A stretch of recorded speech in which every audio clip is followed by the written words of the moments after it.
Hey Archel, how you doing? Hey Thompson. Welcome, Dangerous Bricks. Are you your first time chatter? Nice. What time is it where you are, Archel? I actually don't know where you live.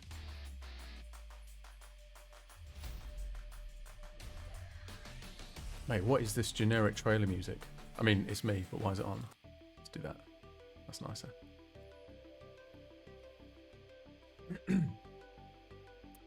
Hey there, Dave. Thank you for joining.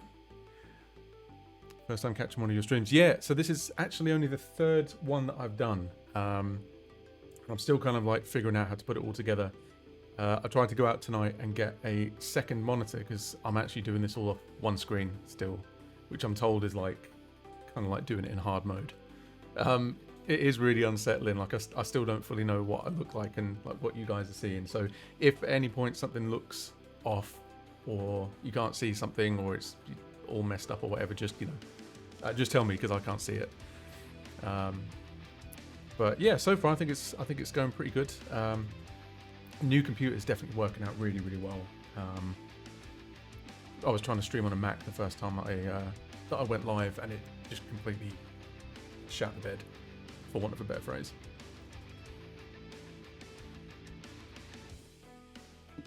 And it's not too bad for a pre-build as well.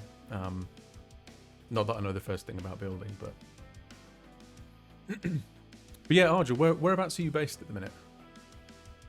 Oh, Alberta, Canada, you did say. Hey, how you doing, Lisa? Yeah, do you know the really sad thing? I specifically waited for the stream to start before I started drinking, so it looked cool. It also had a massive head on it until about 5 minutes ago, because I can't pour pints. So that was quite bad. Oh, dude, Luton Student Union. Yeah, that was... So that was not only my first ever chimp spanner show, that was like my first ever live show. And it was terrifying, absolutely terrifying. I remember the lighting guy said, it was like, oh, okay, like, what sort of thing do you want? I said, look, this is my first ever thing. I'm going to be a little bit nervous, so, don't do anything too crazy. And of course, first thing that happened when the song kicked in was like blue strobes. Like all my depth perception just went out the window, and like I couldn't see what I was doing. Yeah, hey Eric, how you doing? Thank you for making it in tonight. But yeah, the Luton show was great. It was really good fun. I had some old friends there from school as well, and one of them went missing. And the next morning, I was going around saying, like, "Oh, did you see my mate last night?" And all they had was pictures of his what do you call them? His nads. They didn't know who he was, but they know what his nads look like. Have you been as well, Lisa? All going all right? Refer show is bloody brilliant. Oh, thank you, Mike. Nice. Yeah, I still have my my HD, Eric. I don't have a Helix yet. Just there never seemed to be a good time to get one. Still working in bread and press releases. Oh, bless you. Grinding. You got that Sigma grind set going on. Yeah, I used to know somebody at Line 6 years and years ago, and then just as things do, like, people left, and my inside contact. Yeah, I did it. I think I wrote to them recently. I was just like, "Hi, I used to be somebody, and can I have some stuff?" I was a bit more subtle than that, but to be fair, I did kind of disappear for the best part of 10 years or something. So I kind of get it. It's cool. But I did sell a lot of pods. I'm just saying. I've got some commission owed somewhere. Oh no, you don't have to do that. That's fine. I mean, you can. I'm not going to stop you, but you don't have to. So yeah, I was thinking for tonight, I'm going to attempt a Mobius 1 to 3 playthrough. As I play through, I might, if I go really bad, I might stop and go back a little bit. But it'll be the first time I've really sort of played that song for people, and it is really fun. It's one of my favourites. So I'm going to get that started in a little bit. Just wait for a couple more people to come in. Were those recent chimp releases part of an upcoming album, or are the days of albums over? Yeah, to be honest, I kept sort of waiting for the perfect time to do an album, and there was always something, you know what I mean? Like life stuff would happen, or work things would happen, or whatever.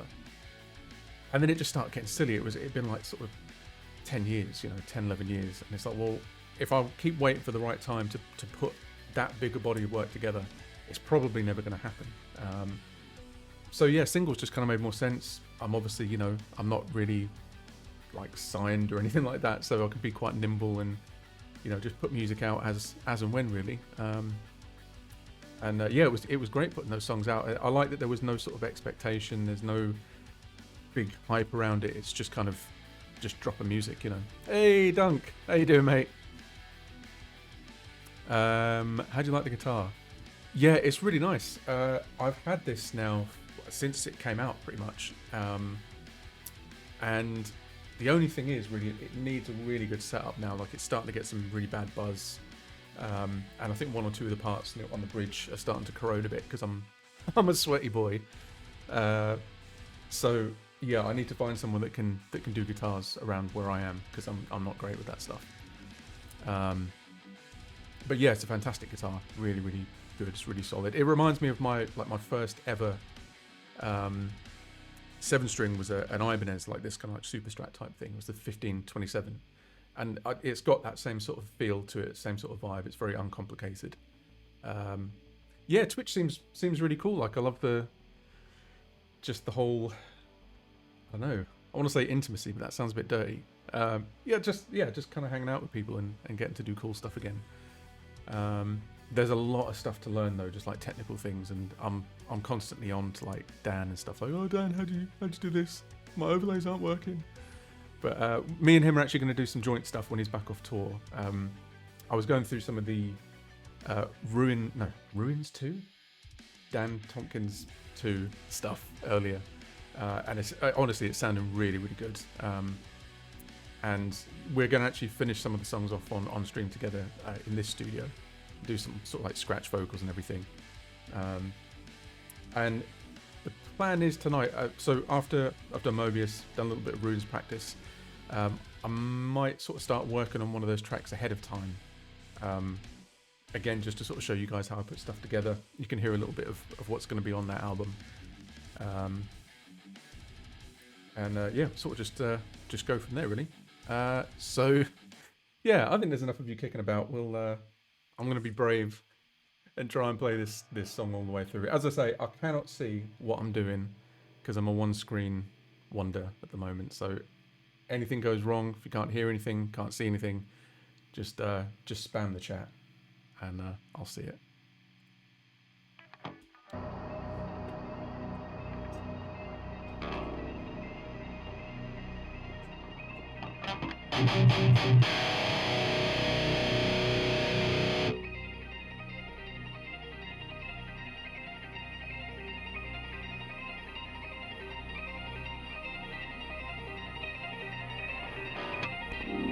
I'm not playing this bit, it's boring. You know what it is.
Oh, thank you very much, Eric. It's very kind of you. I appreciate that, mate.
Absolutely hate that bit. That's the one bit I kept screwing up. And I did it again. And now I'm telling you that I did it. Probably could have got away with it as well.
I won't lie, that was a little bit sloppy. It's funny as well because I played it through a couple of times earlier. I was like, oh yes, feels really good. And then I got that Guitar Hero feeling. And coming up to the really tricky bits, like, it's gonna go wrong. It's the beer. I've had like a whole third of a beer and it's gone straight to my head. It's a cool song to play, but there's a couple of bits in it that like, yeah, just I used to hate having to do them live, and then I was like, oh, why did I write them that way? I could have written it any way that I wanted. Could have done it easy. Could have been a new metal band. That would have been cool. But oh, you're right, Dan. I didn't see you were in. Are you you're backstage now, right?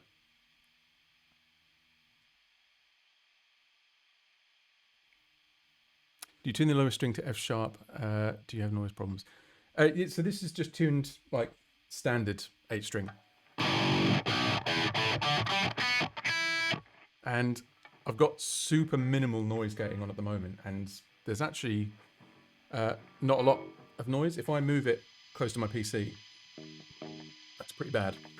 But that's more my PC than my guitar. Yeah, so generally it's pretty good, I think. Hey, David. Awesome, thank you. You just missed me butchering Mobius 1 to 3, all of it. But maybe I'll close out with it after we've done some other stuff. Sort the grounding issue. Yeah, I mean I'm not the person to ask about that. I've never even changed a pickup. I don't know what I'm doing with guitars. I have no practical skills. Hope the show went well tonight, mate. I think I said to you in chat, I heard that Hull was good. So yeah, I hope tonight was good vibes and stuff. Oh wait, day off. Well then, I hope you had a very nice day off. Hey Rob, Lisa's been telling me you've been up to some cool stuff, like music-wise and stuff, so you have to send me some on private message. I'd love to hear that. Love to hear what you've been working on. So, I think with probably the hardest thing I'll play tonight out of the way, I think I might go through some ruins. I have been learning some of the lead parts. Full disclaimer, they're probably still going to be a bit ropey, but I have been practicing for once in my life. So yeah, I think what we'll do is if we go to, look at this, how amateur is this? Look, me and my one monitor. So what I'll do is I will load up some of the projects and kind of just try and go through them that way. And also hope that they load properly as well. All data, Reason projects. Or I could just play them off Spotify. I don't have to do them through Reason. Let's do Spotify. That's easier. And also, like, I'm lazy. Yeah, I was telling people earlier that when you're back off tour, we're going to have to do some sessions together, like, you know, get you over here and finish off the songs. And I've been listening to them tonight as well, just the idea seeds that we've got at the moment. And I'm actually, like, well excited about them. I don't know why I'm saying that like I'm surprised, like, oh yeah, I thought they sucked. But no, they're really good. Prince of Failure is like, it's a big tune, really big. And Warm Egg, do you remember that one? I feel like one of those people that's like sharing in-jokes with people that have no idea what's going on. It's quite annoying. But yeah, we'll work it out when you're back. We'll sort out time. So I think what I will do, probably just start at the beginning, I think, of Ruins. I also realised I have to learn or readapt Pliny's guitar solo, and he's a way better guitar player than I am. So there's also that.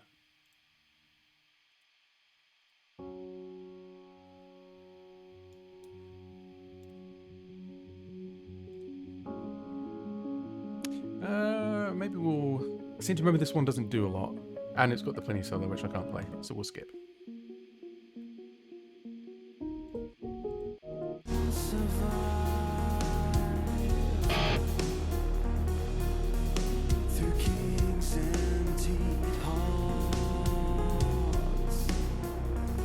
With your hand in mine.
I'll skip it forward a bit because I don't actually play any guitar.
Haven't learned this bit yet.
Oh, so close.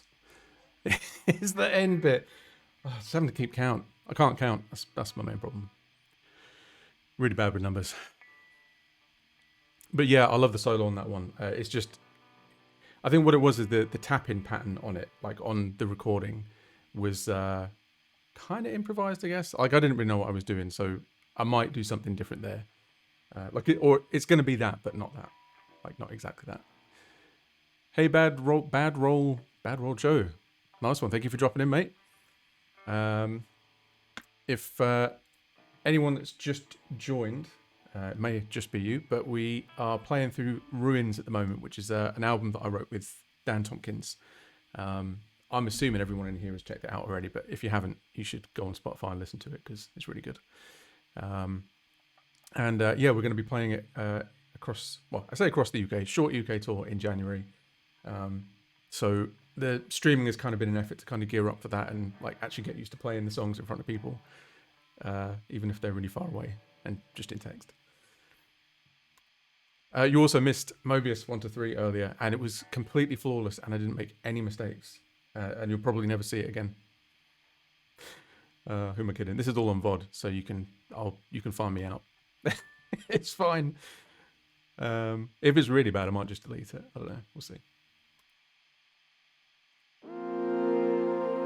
I fall away in fields of light and cast away yesterday's fight, attempting calling. Yeah, if that's locked in, Dan, tell me the details, and then I'll get it all booked.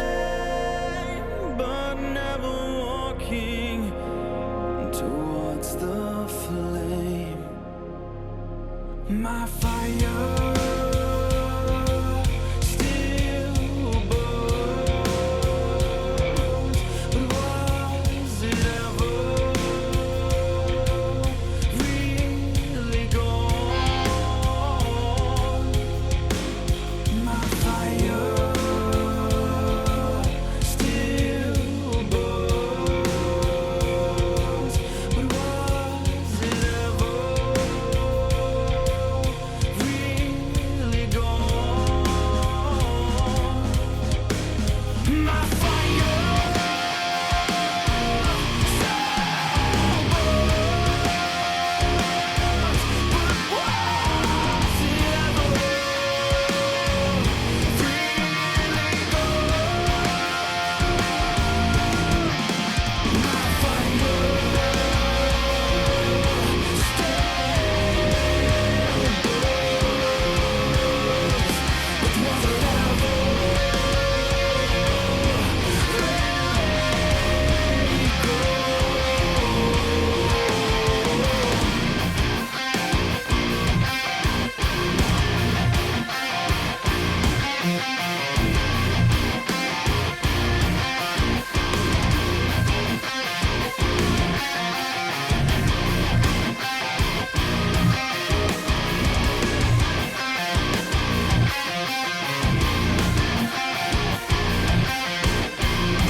I've got something really cool to show you, Eric, after this song that you'll enjoy. the penalties of drifting wash away beneath your eyes. Chaos spinning faster and a question never answered of why the life we calculate fails. The sticky stain of betrayal and the sin I've never cradled. From now a simple man will unveil my fire.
Mate, yeah, I have a next gen uniform that I have worn out to at least one Halloween. It's sick though. At the time, I was smoking, so it looked very odd to see a Starfleet officer just having a cheeky fag at the back of the pub.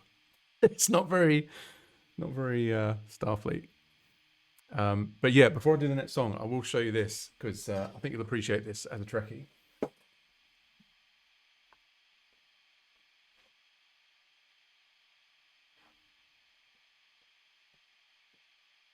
Yeah, the full next gen cast autographed by the next gen cast. My good buddy Jan Hoagland, who runs Audio Imperia. If you guys use any of their products, just totally dropped it on me one day. I was like, "Oh, I've got you something really cool," and that arrived, and I was just, yeah, absolutely blown away. Love next gen, best Trek in my opinion, but it's also a fact as well. So there's that.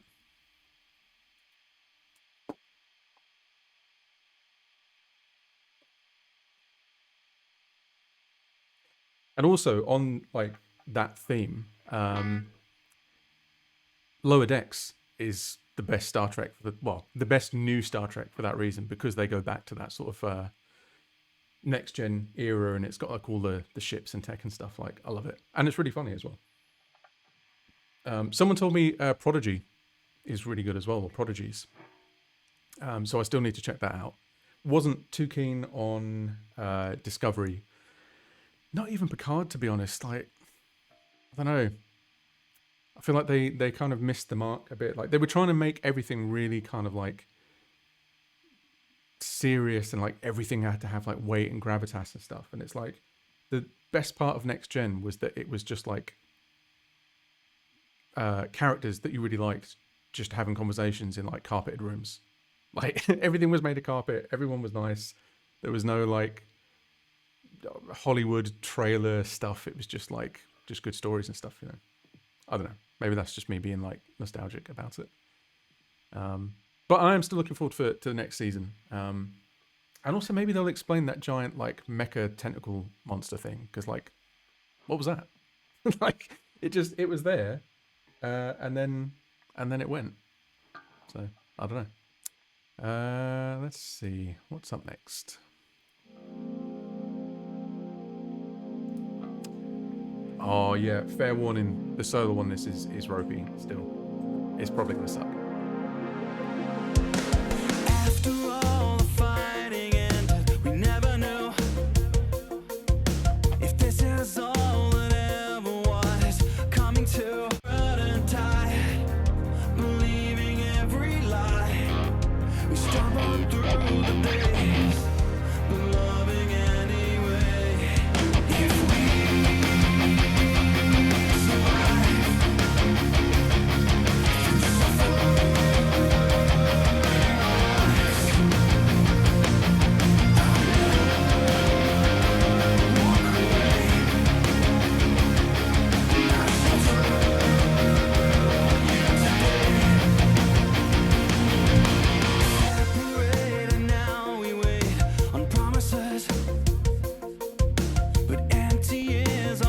Yeah, it's kind of awkward to play because it was like a synth song, so I didn't write it in the key for guitar, which is why I forgot that B isn't B flat.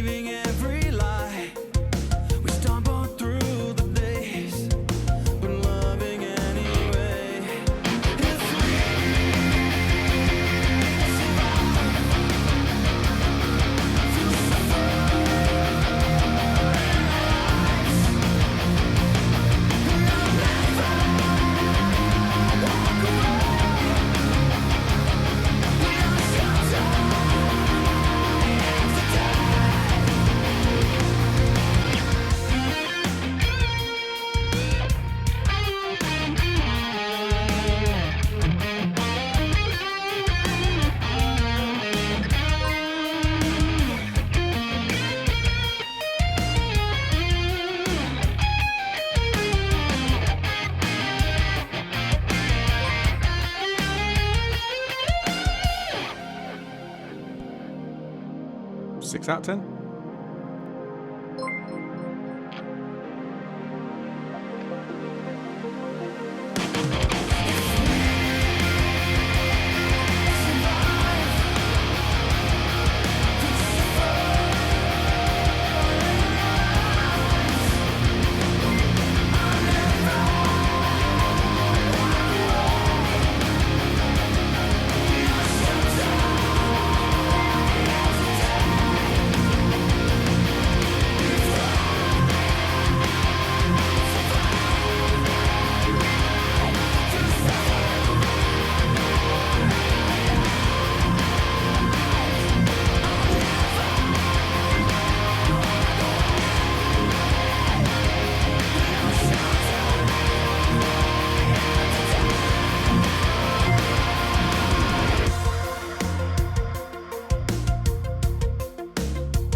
And I almost had it.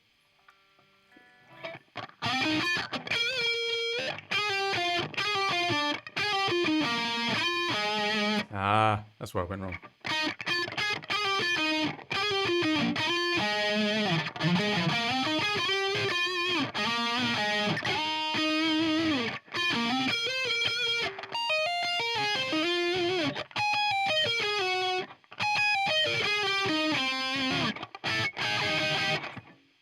You know what? I'll just go to the next song. But that I do know it.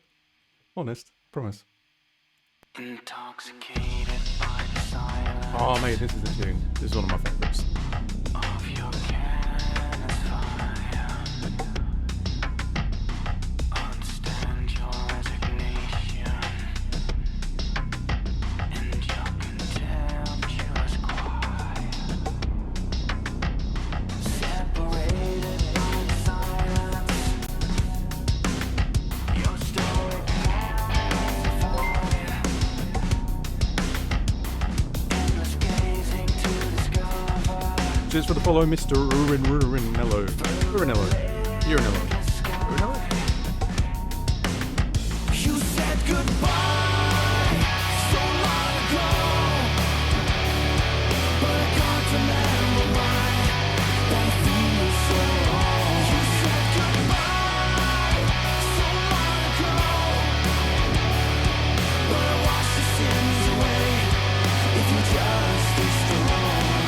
And you say you understand me, gonna make a mess, talking to my head now, nothing to explain, so follow me. It's easy. Yo, thank you for the raid. I actually did just notice it. And I also only have one screen, so I appreciate it. Precision of your resignation. Your first season light.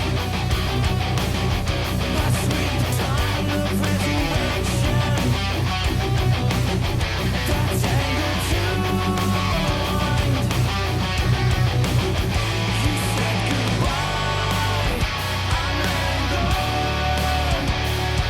but I can't remember why that feels so wrong. You said goodbye so long ago, but I wash the sins away if you just be strong. And you say you understand me, gonna make a mess, talking to my head now, nothing to explain, so follow me. It's easy.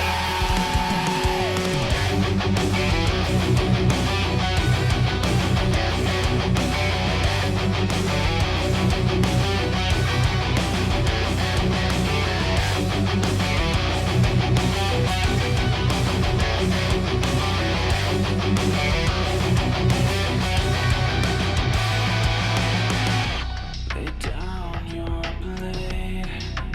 Yeah, I need a rich daddy to buy me a Helix. Who will be my daddy? And tell no one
Yeah, it's going to be good. Be really good. Yeah, again, thank you for the raid, everyone who's in. I guess for those of you who have just joined, I've been playing through Ruins, which is the album that me and Dan wrote together like last year. Now I guess it was maybe even before that.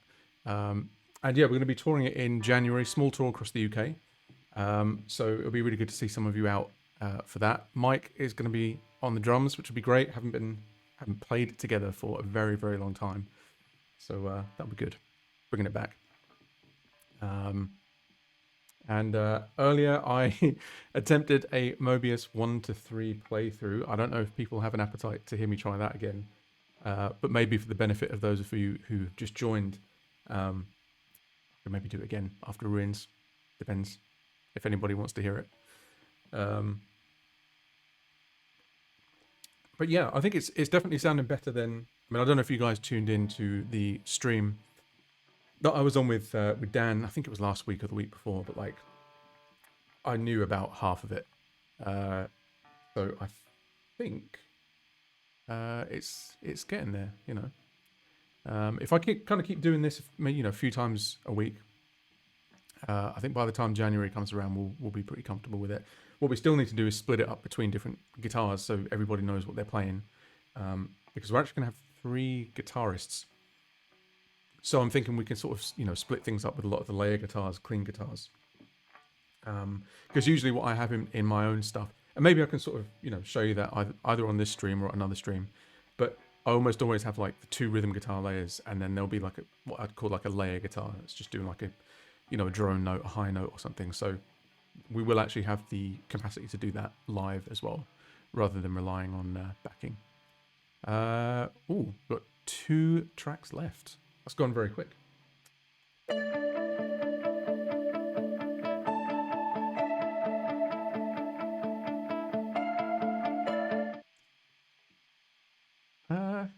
Does this one do anything interesting?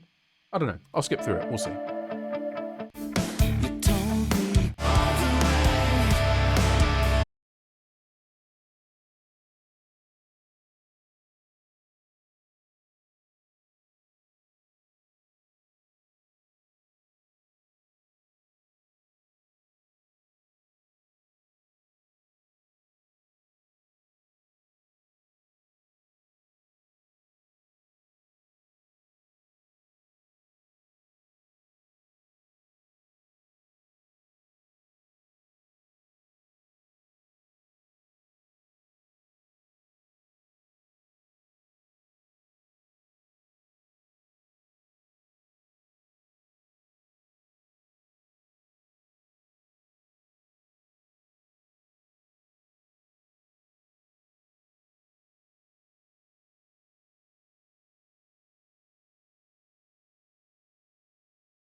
that is a very fun track to play. It's if you didn't know about that song, that's actually Matt Heafy singing with Dan.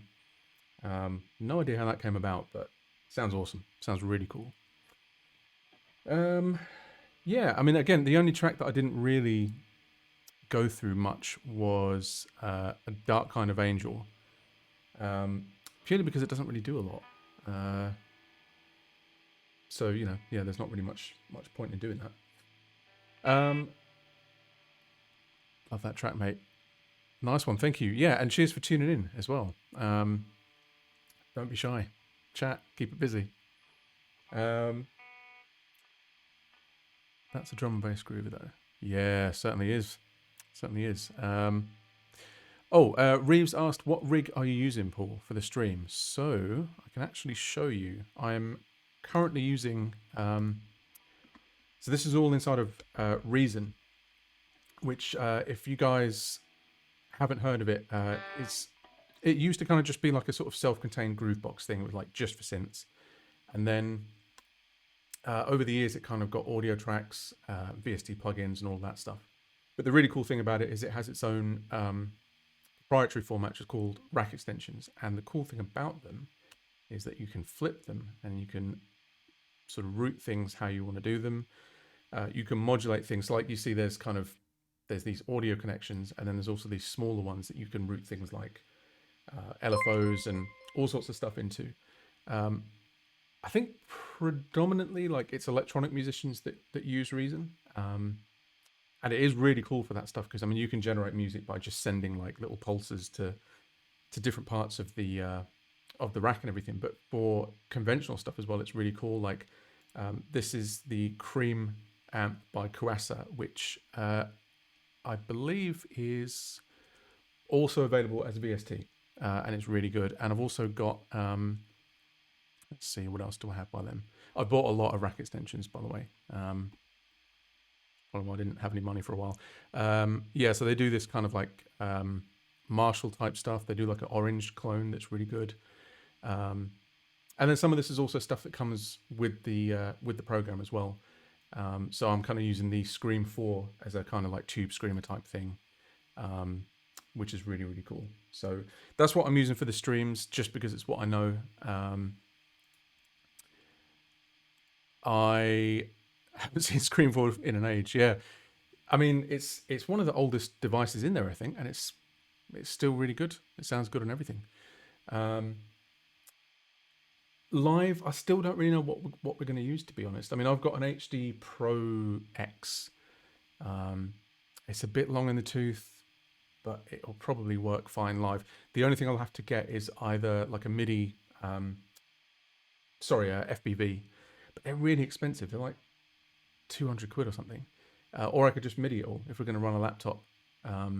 Maybe we can work that out, Mike, sort of nearer to rehearsal time. Did you build your recording PC? I didn't. No, I was going to, and the cost of parts at the moment are just, well, I'm not telling you guys anything that you don't already know, but they are absolutely ridiculous. And because I also wanted something that I could game on as well, so to be super original, I may even game a little bit. So I wanted something that had, like RTX something or other, and to buy the cards was coming up like, I don't know, like up to half of the cost of the whole PC that I just bought. So I ended up getting a PC specialist. It's like an 11th gen i7, 16 gig RAM, 3070 graphics card. It's nothing like amazing. I'm sure like serious PC enthusiasts would like laugh at my peasant grade CPU cooling, but it's doing for me. What games are you playing? So what am I playing at the moment? I've just installed No Man's Sky again, because it will be the first time that I will have played it with all the new graphics on. I've also just started Resident Evil Biohazard, which is absolutely terrifying, and I've also got Resident Evil Village to play through as well, which I tried a little bit of this morning, and it's amazing. It's really, really good. The graphics are just like insane. Let me just have a look while I'm while I'm at it, I'll just load up my Steam library and see what I've got in there at the minute. Because I'm also on Games Pass as well, so I can kind of use a lot of that stuff. Control is incredible. Absolutely love that game. It was, I don't know, it reminded me of like an X-Files RPG. It was cool. So yeah. Oh, Cyberpunk. I've actually started playing through Cyberpunk again because, so the first time that I tried it was on an original Xbox One, if you can believe it. They actually released it for that console, and I think it averaged about like 10 frames per second, 15 frames per second or something, and I got it refunded like straight away. And then I played it on GeForce Now, which is this kind of like cloud computing thing. So if you don't have a good gaming computer, what you can do is you pay like I think it's like £5 a month or something, and you remotely log into a computer that's like top spec, dual like SLI, RTX cards, all this stuff. But you need a really good internet connection to do it, and even then, it's a bit laggy. And sometimes, like, you'd be in the middle of a firefight and stuff, and it would just like completely jib out on you. So I fell off that, and then I got this computer, and I was like, right, let's see how well it runs, and it runs really, really well.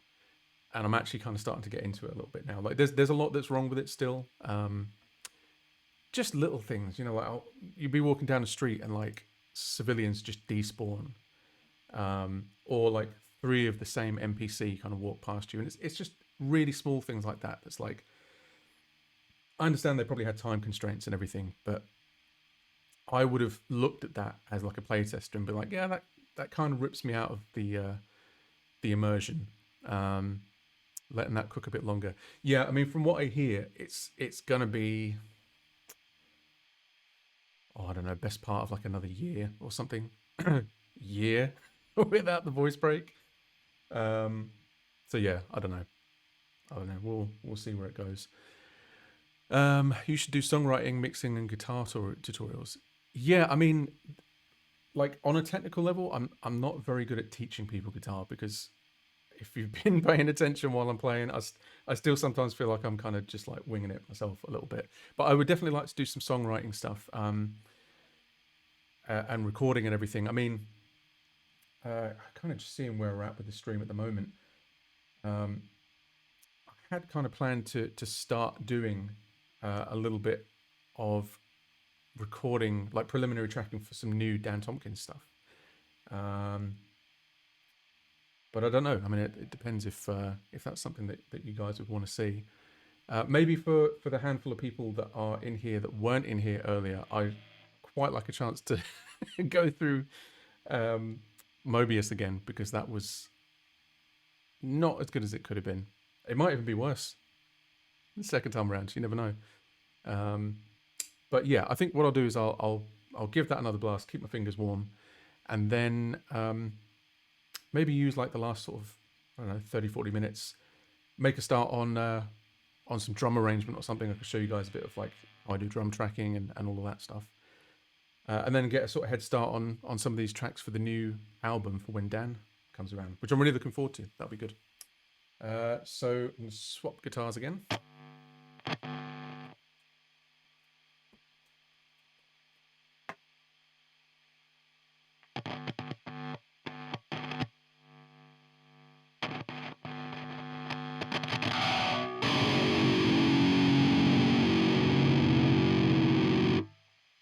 Bit more beer should help.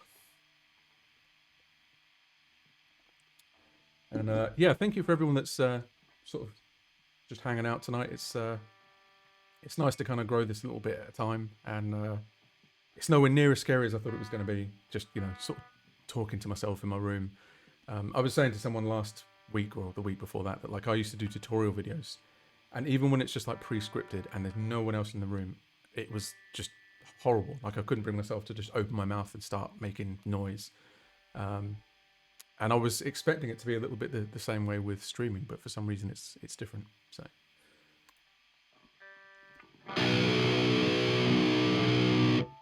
okay, here we go. Mobius, take 2.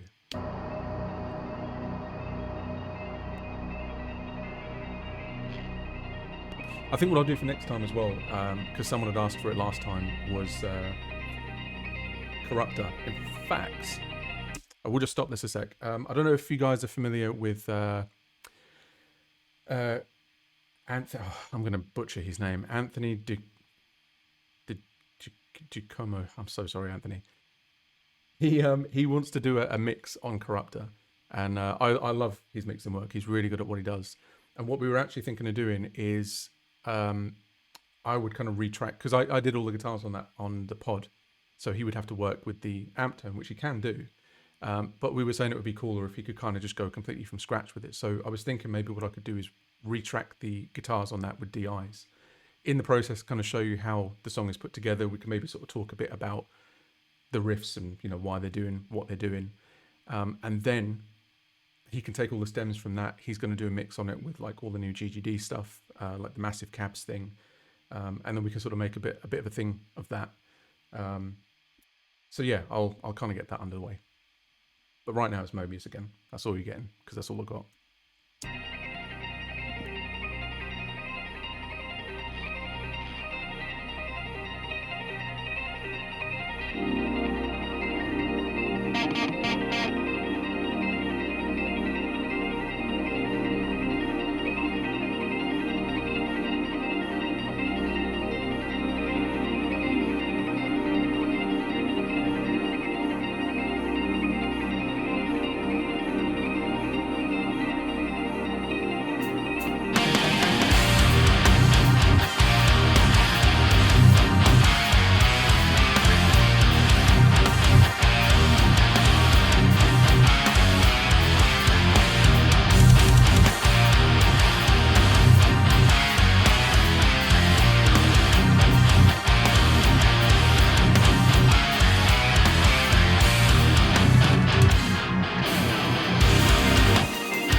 Did it?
I'm going to get that bit perfect one of these days. Today's not the day, but one day.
Oh, thank you very much, Bobby. Appreciate that. Yeah, I mean, I did play it earlier this evening. In fact, it was the first thing I played, and my hands were a little bit like not warmed up. Oh, it's just there's a couple of spots on that. That's when you kind of like you think about something too much, and then it's coming, and rather than just doing it, you're trying to sort of like think, how do I do it? And then that's what makes you make the mistake. And also just the fact that I haven't played this stuff for like a long, long time. I mean, it's been about 10 plus years, maybe 12, 13 since I played live. And I went through a whole phase of just like not even touching these songs. Somebody asked earlier, I don't know if they are still in, but they asked what I do. And I don't know. I mean, over the last few years, I've just Cloud City next. No, next week after that, next month. But yeah, I think in just sort of getting caught up with just life stuff, and then work starts taking over. And I mean, I work in music, but it's not so much on the creative side. And I've gone months without picking guitar up, really. Even longer, actually. A couple of 3 years, I think, was probably the longest stretch. Didn't touch my own songs, didn't listen to them. I had to ask people to send me WAV files of these songs so I could practice them again, because I don't have the projects, which is kind of sad. But the really cool thing is, working with, when I worked with Dan on Ruins, at that point, that was the first time that I'd even written guitar music, sort of start to finish, again, for almost a decade. And that kind of, gave me the bug again. And then he sort of kept saying oh yeah, you should do streaming. And it is it's nice to have a reason to dust these songs off and, sort of play them for people, have people enjoy them and everything. So yeah, I don't really know what the end goal is. I obviously want to put some more music out. I do have some songs that are almost at the same point as Tombstone City was, and Aurora. They're at that sort of level of finished. If I'm feeling brave enough, I guess maybe I could work on them, on stream. I'd never see these live if not for Twitch because of the Atlantic Ocean. Yeah, I mean that's the cool thing about all of this, is it is just a chance for oh, thank you very much. Thank you. Yeah, it does just give us a chance to kind of, do this for people that, maybe missed it when I was active, another lifetime ago. So yeah, it's cool. It's really cool. What I might do, just to sort of close this out, and for anyone that's kind of interested to, to see the process, is I am going to start the process of getting the drums down in place for a new track on the second album that I'm glad you're here as well, Lisa. It's like old times, isn't it? Now we just need metal passed out in a doorway somewhere. Oh man. Yeah, the garage was a really good gig. Well, one of them was good, one of them was really bad. And I felt awful because there was a guy who set up a whole multicam thing just off his own back. He was came up to me after the show and was like, oh yeah, I've got all this multicam footage, can we release it, blah blah blah. I was like, no, we absolutely cannot. It was the worst show I think I've ever played in my life. Way worse than my first ever show. And actually the big part of the reason was it wasn't for Fuchs. It was a guy called Mark somebody. I can't remember his surname. I still feel bad to this day because he put so much work into setting it up as it was going to be a surprise sort of thing. And what it was is I'd done the sound check and everything was fine, and I was feeling really, really good about the gig because I'd played at the garage before and had an awesome show, really, really good. And about 5 minutes beforehand, I just started getting the yawns. I don't know if you guys know this. When I get nervous, I get really yawny. And I started thinking oh mate, this is not good. Something bad's gonna happen. And then I went backstage and I found one of the scrims had fallen onto this guitar. And when I lifted it up, the string actually kind of was dinked. It pushed it all the way into the fretboard, and I was like, you know, and you can't change the strings on these things quickly because it's like it's lock in on two ends, and I don't think I even had strings on me anyway. I was like, okay, it's fine, whatever.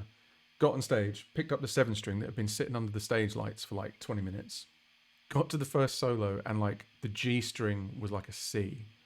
And because it was the 7620, someone asked if I still had that actually. I don't, unfortunately. I sold it, and I wish I didn't. But because it was the Floyd Rose floating trem, obviously one string goes down, all the other ones go up. So I was like, oh, this is not good. And then it snapped, and all the other strings went like well out of whack. So then I had to play all my 7-string songs on this thing, which I'd never practiced before. And then the string that had the dink in it, that broke as well. And that was the show. That was the whole show. And it was like, you know, when like friends come after you at the end of a gig and stuff, and they're like, oh man, like that was so sick. You know, you killed it, blah, blah, blah. And the people that are normally saying that were just like, yeah, man, like it happens to everyone. Like, you know, we all get those shows. And it's like, shit, that means it was really bad, you know? I don't even know how I got onto this. Oh yeah, the garage. So anyway, that was the story of the worst ever garage gig that I played. But there is footage from the good one. There's a really sick recording that someone got of Bad Code from like all the way at the back, and there's all like green like Borg lights and stuff going off, and it sounds really heavy, and like the room is packed and stuff. Like that was probably one of my favorite gigs. But yeah, so what I'll do is I'll show you guys the song that I'm thinking of working on stream. What I'll do is I'll show you the contents of the folder. I hate this one monitor business, honestly. In fact, if anybody knows a good place to get HDMI to DisplayPort adapters, that's what I need. I can get a monitor, but because the 3070 has got 4 DisplayPorts on the back and 1 HDMI, obviously I'm using the HDMI for my screen, and the DisplayPorts I don't have a cable for, which kind of sucks. And I couldn't find any. So if anybody knows a good place to get those from in the UK, that'd be good. Wait, this is not Dan Tompkins. No, this is this is the album that I did with Red Bull. If you guys go on my SoundCloud, actually, check out my SoundCloud mixtape. You can find all of these tracks on there. It was done in quite a hurry, so they're not the best. There's some cool stuff, like there's some Devin type stuff.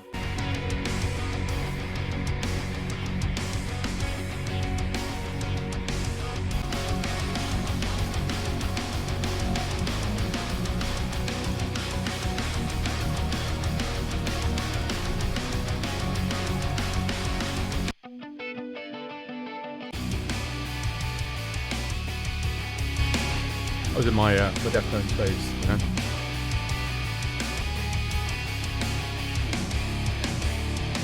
But anyway, yeah, if you go on SoundCloud, all of that stuff is up there. Kind of a cool listen. It's a bit like Chimp Spanner without guitar solos, because I was explicitly told not to do any guitar solos. So these, I'm not going to play them because I think it's safe to say that Dan is going to want to sort of let the first iteration of his vocals that you hear kind of be more developed and more fleshed out. But this is the number of tracks that we have at the moment. Dan actually came down for a weekend. This was a couple of 3 years back now. And we did, I think maybe 2 or 3 of these already existed as songs, but the rest of them we actually did in that weekend. And we were just smashing it out. And it was a really cool process as well, because I think with Ruins, it was a very detached sort of process where like, I was just working with vocal stems, and I'd send in the song and be like, yeah, do you like this? And he'd be like, yeah, that's cool. Whereas with this stuff, like we were both in the room together, he had his guitar on, we was sort of just like exchanging ideas and stuff, and it came really, really quickly. And yeah, we can't wait for you guys to hear these. So the one that I'm going to work on is a track called Moonlight.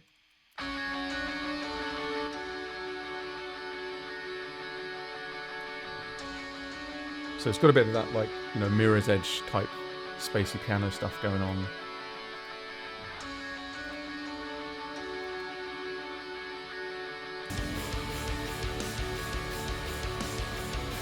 But the drum mix on this kind of sucks. Like I did it in a complete hurry. So it can definitely sound better. And what I'm going to use on this is actually the Corruptor drum mix, which I was really happy with. I mean, listen to that bass is like all over the shop and everything. Fix that.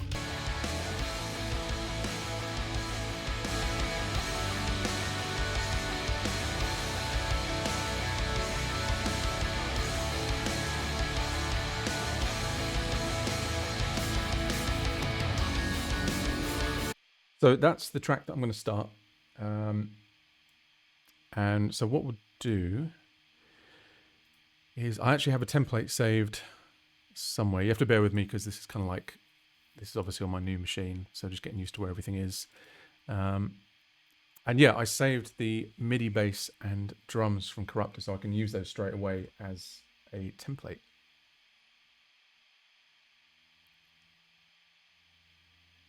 I don't know if any of you in here are using the Invasion kit, GGD Invasion, but that's all over the new stuff, like the newest. Why is there music in here? There shouldn't be music in here. Yeah, Invasion's absolutely fantastic. I, for the longest time, obviously was using the Superior stuff, and I still use that a lot for Warm Egg. That's a working title. Yeah, I still use Superior for a lot of my work stuff, my library music work. Save changes, Chimp Mobius, yeah, gone. But yeah, for the Chimp Spanner stuff, I installed all the GGD libraries, and even without putting any like effects on them or anything, I was like, yeah, these hit really, really hard, which is something that I was struggling with a little bit, you know, without doing a lot of layering and all of that stuff. Have you tried Neuro DSP? Eurobase too. So I'm using the Avalanche. Avalanche. I don't know how I say it. Avalanche, which is Buster from Humanity's Last Breath, and I think they've rebranded now. They used to be called Impact Studios, and they're now Ode Holm. But yeah, this bass is absolutely sick. Mostly because it goes down to like a low C, which is really, really sick.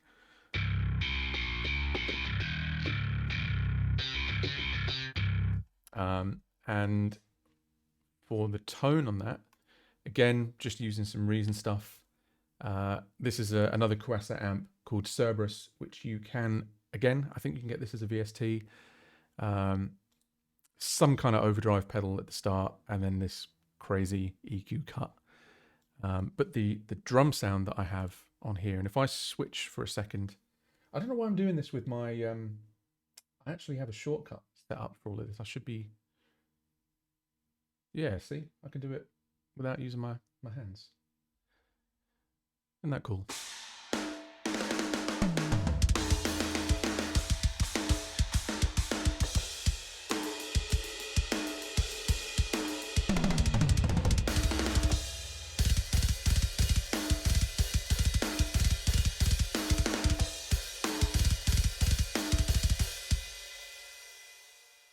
Sounds ridiculous. Really cool. Yeah, I think Mike Mallion actually did a gig.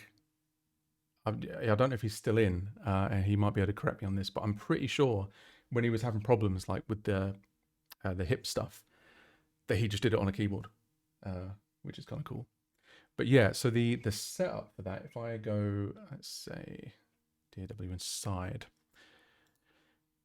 So again, mixing all of this through Reason, and not really using a lot of stuff on it. One of the things that I've been telling people about is this plugin called Disperser, and I don't fully understand what it does, but if you look, so that's with it turned off, it adds this kind of like frequency sweep from high to low. If I turn it all the way up, you'll hear it. And it almost sounds like a synth kick or a dance kick or something. And I have that blended in just the tiniest bit. That sounds a little bit kind of flat and cardboardy. And that's just got that extra little bit of punch in there, like. And I also use it a bit on the snare, I think. Do I use it on the snare? I do use it on the snare. It's very hard to hear the difference, but it's a little bit of just extra body. And again, if I turn it up all the way, it almost sounds like that effect you get when you MP3 something, and it kind of like it softens all of the transients up a little bit. No idea how it works, but it's really cool. Do you play the drums with the keyboard or just mouse them in? Yeah, I play them on the keyboard. Not for everything, like sometimes it is legit too hard, but what I like about it is that you can kind of get all of your dynamics and stuff in without having to program them in later. So if I was going to do like a drum fill from snare through the toms, I would go like that and then transpose it, so you've got your your accents in there and stuff. And then what I tend to do is I'll have my I'm assuming you guys can see this. Yeah, you can. So I will have my fingers be the kick drums, and the thumb on my right hand is the snare, and also one of the fingers on my left hand is the snare. So I can do kind of like, or I can do ghost note stuff as well. Like, oh, I've got that's soloed.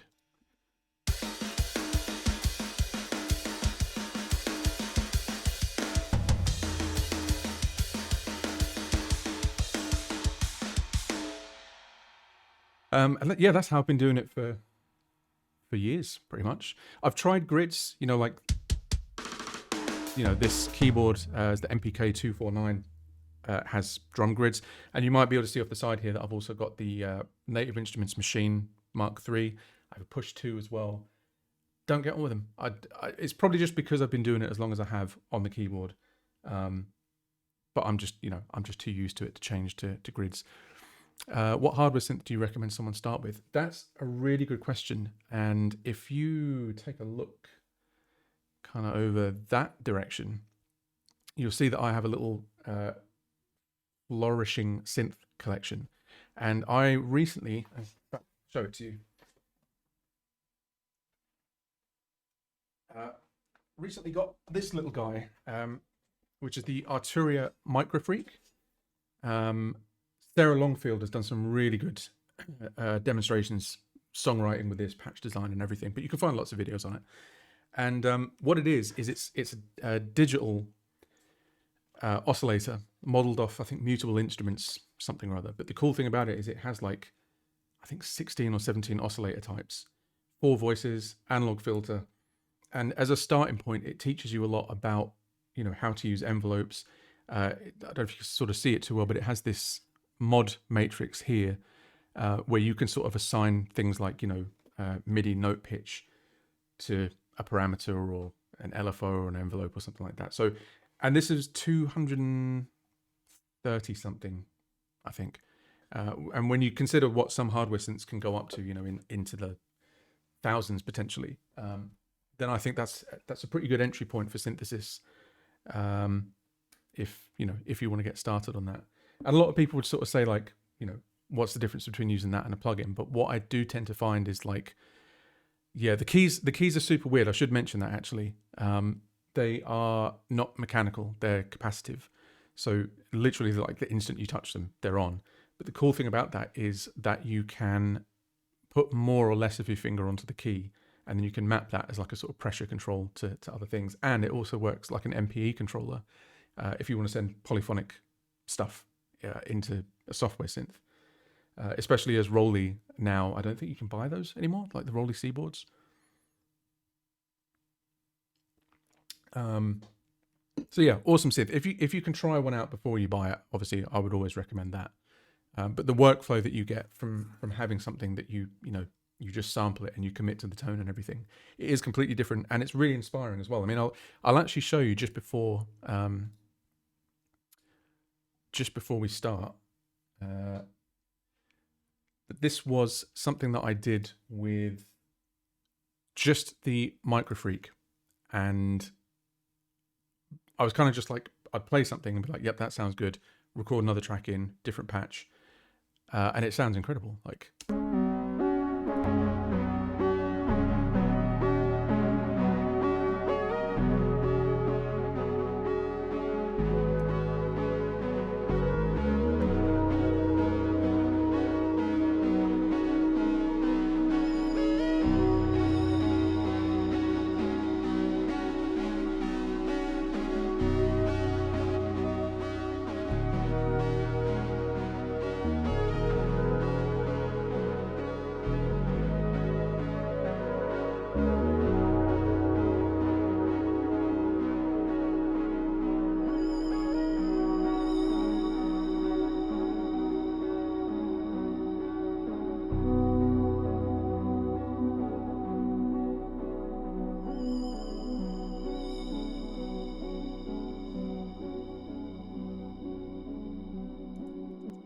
honestly, insane amounts of fun. And the only thing that I'm really using external on that is just reverbs, because it doesn't come with any effects like delays or reverb or anything like that. But once you chuck something on those sounds, just incredible, really inspiring. I think that was literally like 5 minutes before work. Just plugged it in, preset browsing, and it's I love those kind of instruments that really kind of like they just take you. You know, they inspire you. I can't see who just followed me because I only have one screen. Trend Crusher, thank you very much for the follow. Mate, this is so amateur. Look at this. Next time, I promise, I will have 2 screens, and then I can actually have a bit more of a slick setup. How are the pad sounds on it? Yeah, pads are great, really good. It's 4-voice paraphonic. Without boring those of you who aren't into synths too much, what that means is that you can play 4 simultaneous voices, but they share an amp envelope, I think, or they share a filter envelope, something like that. So it's not full polyphony, but it sounds close enough. Man, that took a real tangent. Arturia Microfreak, buy it. I also want to get the Behringer Neutron, which is a modular synth. Really big into modular stuff. And I also have all of the Korg Volcas as well. Again, really fun. Very accessible, very affordable. What was I even going to do? What was I going to do? Oh, that's right. We were programming drums. In fact, I was taking you through the drum setup that I have going on here. But that is basically all that's going on. I mean, you can see I don't use a lot of stuff. Probably the only sort of fancy thing that's going on here is I have this kind of trash layer for the snare. It's like a parallel processing type thing. It just adds a little bit of sustain body to it. You can turn it off. Still sounds cool.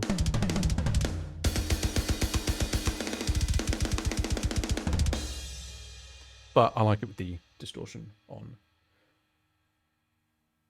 What's that huge one in the back? Looks like an old typewriter. It's a stack of these smaller synths, the Volcas. They all kind of work together. You plug them in with sync cables, press play on one, the other one follows the tempo, and you sort of sequence them directly on the hardware individually. I'll do a video on that at some point. That would make a really cool stream actually, is to kind of just improvise with the synths. You know, maybe not even any talking or anything, just kind of let a song happen. That would be cool. Anyway, I keep getting sidetracked. As soon as I start talking about synths, that's what it is. I'm a synth junkie. So the first thing I'll do is I am going to let's see. I need to work out the tempo of this original track.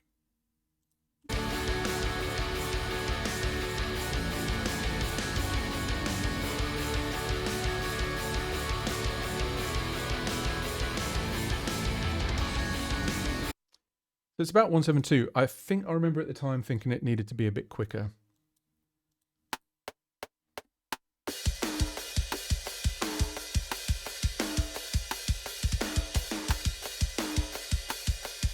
Yeah, like, feels like it's dragging a bit, so we'll do 174. We'll try that. So I'm going to skip the ambient bit for now, and we'll just go into kind of doing that verse/intro beat.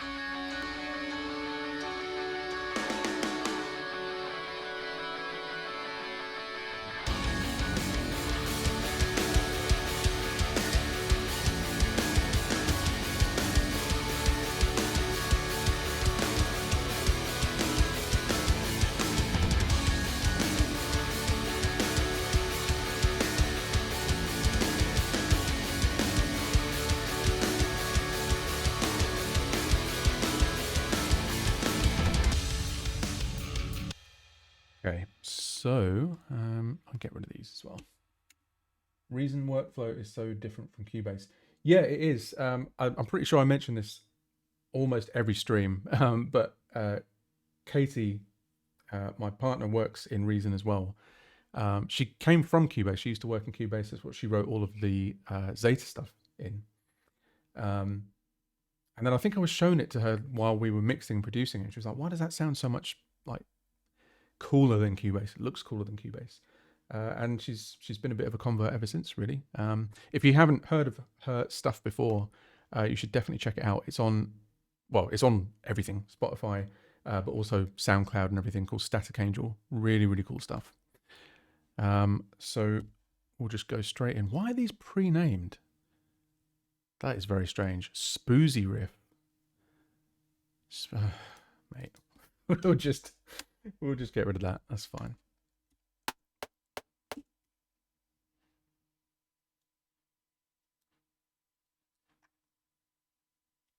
So we want pre on, quantize record on. Let's go. I do like it when that happens. I thought I was on the drums and I'm on a bass.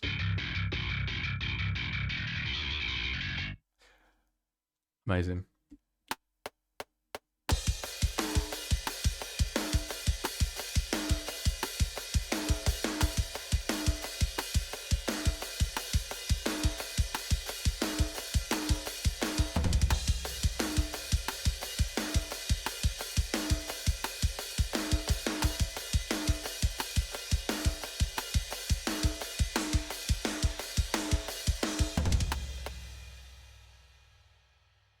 Oh, so what I'm doing here, I guess quite a few DAWs have a feature a bit like this, but in Reason they call it blocks. And a really cool thing with this is that you basically write a section and then you instance that section later on. It's a little bit like how Fruity Loops works. So you kind of paint the blocks in after you've made them. And then if you change the block, it updates anywhere that it's used in the song, which is really cool. So we'll call this, I guess it's like the intro riff. Yeah, because then the verse riff has the closed hi-hat, even though it's the same pattern.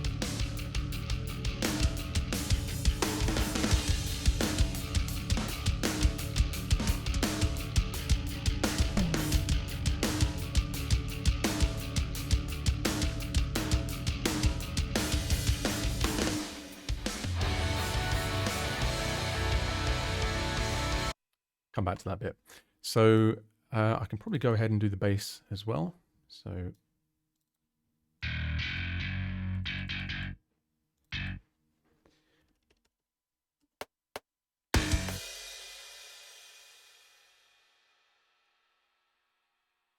this is how lazy I am. Not even going to play it in.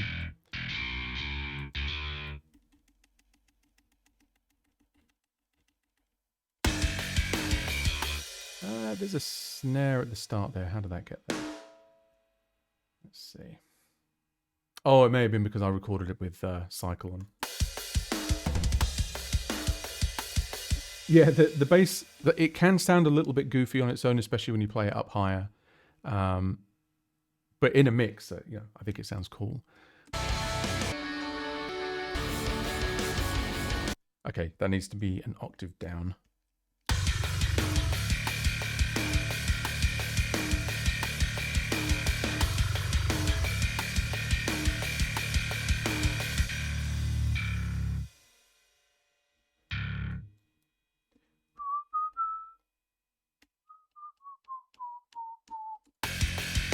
Wow.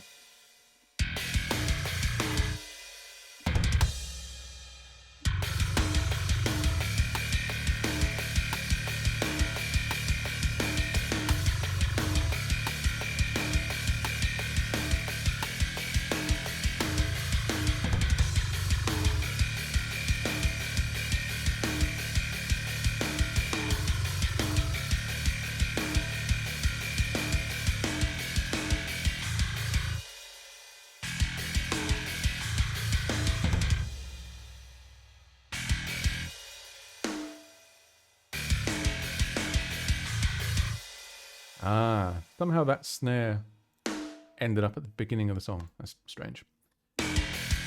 What did you use for guitar tone in this song? So I think originally, bearing in mind the mix on this demo is like, it's nothing to write home about. It was literally just a demo. But I think it would have been Pod HD. Yeah, it sounds like Pod HD. To be fair, it sounds pretty good. You know, I wouldn't mind getting close to something like that with the final. So now we've got the intro riff is done, and it uses the same bass line in the verse as well. So we'll go to the next block and we'll call this verse, paste. And then we're going to record the drums again because it's a bit of a different groove. It's got the closed hi-hat instead of the...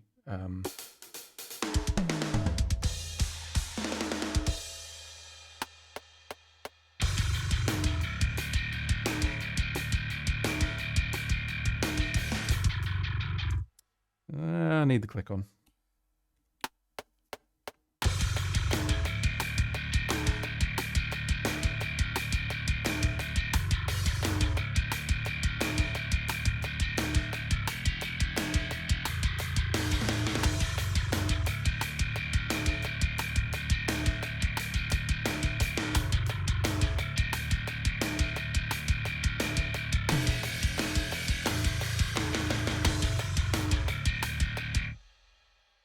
Just realised you may have been looking at my face the whole time instead of the keyboard. You can see my concentration face when I'm playing keyboard drums.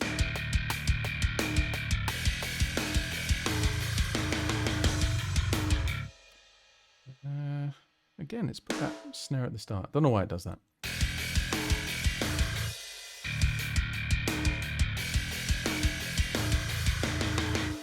And then I think for this little snare phrase, I want it to be like a flam type thing. So just turn snap off.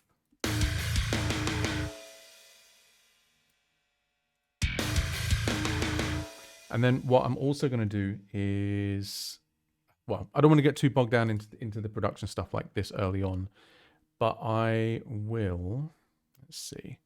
So if we go onto this, I was showing you that kind of snare trash thing, but it makes it a little bit heavier than it needs to be. So I'm just going to automate the volume of that down just for this section. So instantly that's like a bit more poppy and tight. So it's a bit more suitable for like a verse drum sound, I think. And then probably do the same for the bass as well, because it's quite like grindy and intense.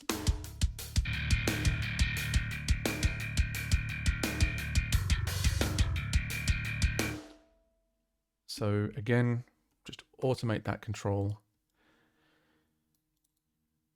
and just pull it down a bit.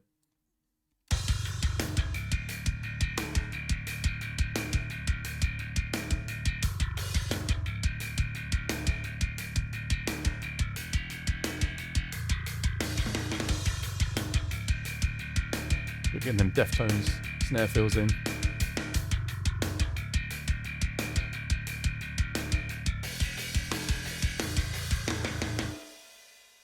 Okay, and then for the chorus, I believe there's kind of like a missing beat off the start. Sounded better already. Like that original drum sound was trash. So it's help if I had the keyboard on.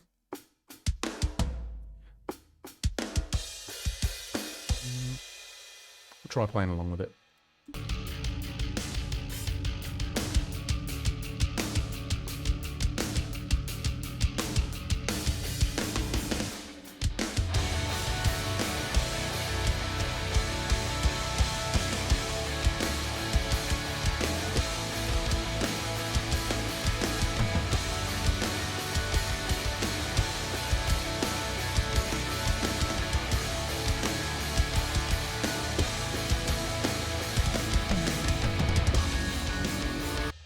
Okay, I think I know what that does. So, oh, you know what? I think this is from Corruptor.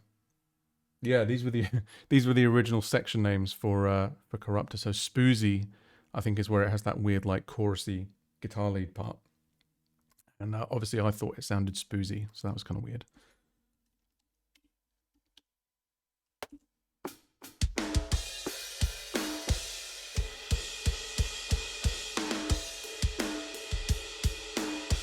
got to be ride as well. I think for those kind of like big, epic rock style choruses, the ride cymbal seems to work better. Forgotten how it goes already.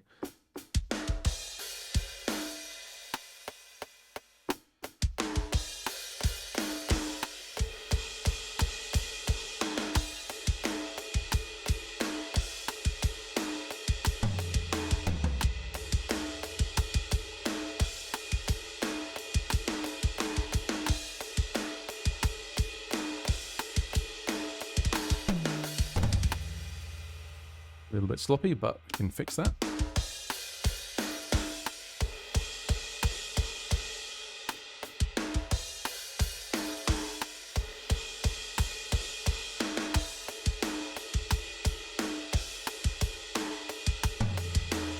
I want that to be like a high. I think that's what Malian was referring to as his Pringleton tom. It's quite a lot low end on that. Should probably sort that out.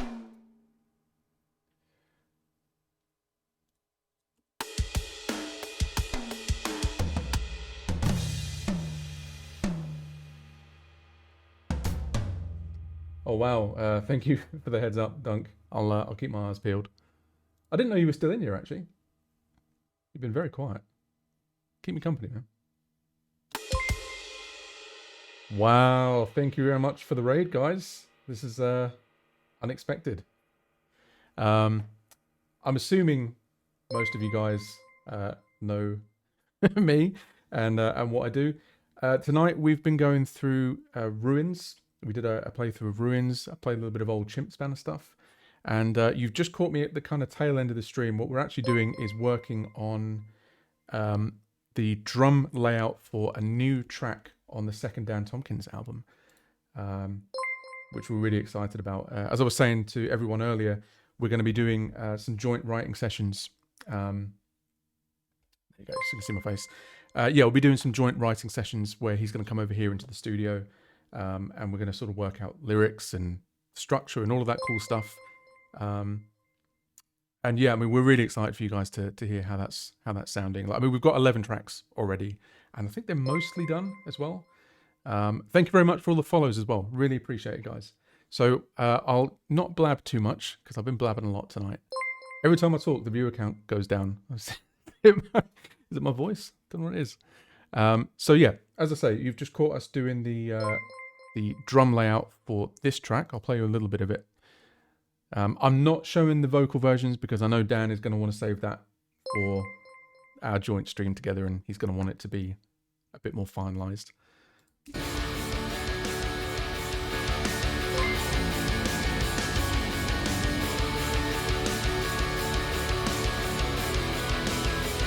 Have a good night yourself, mate. Test forever. No, you stay up. You might have stuff to do tomorrow. I've got stuff to do tomorrow, but this is more fun.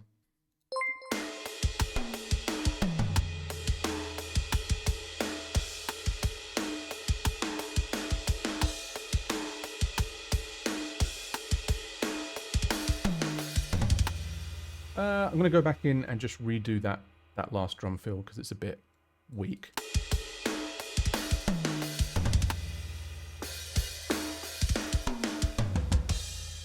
And I also don't want to rely too much on the quads thing because I tend to use quads quite a lot. I mean, they sound cool, but you can overuse them. Ooh, that sounds cool, like a little... Keep it simple.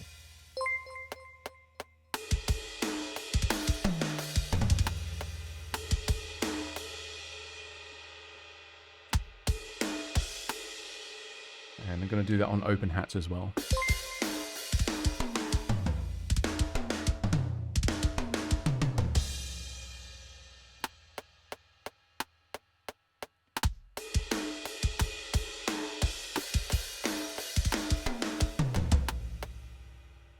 So as I was saying to you guys earlier, what I've been doing is I've been sequencing these in what we call blocks. And I've kind of made the intro riff section, the verse riff section, and the chorus. Now, the really cool thing is if I come out of blocks mode and I go to my pencil, I can then draw these in and I say, okay, I want this to be the intro riff. And it's cool as well. It shows you where the section ends as well. So if you want to kind of extend it or repeat it, you can do that. And then we can copy that and say, now it's going to be the verse riff. And then again, and do the chorus. And the really nice thing about that is, like, I personally find this a really good way to work, because I start feeling like the song is taking shape a lot sooner than if I was kind of just isolating on one thing. So this is kind of how I tend to work these days, is I'll focus on the kind of rhythm section, do the drums and the bass, do them in these blocks. And then, as I say, the cool thing is to say, you know, I know that I want a verse after the chorus. I just drag that in and it's done. And if I want another chorus after that verse, I drag it and it's done. And if I change the chorus by going into the edit for it, it's then going to change that everywhere that the chorus is used. Really cool feature. I think the closest analog to that I can think of is maybe Fruity Loops, in the way that you kind of paint patterns.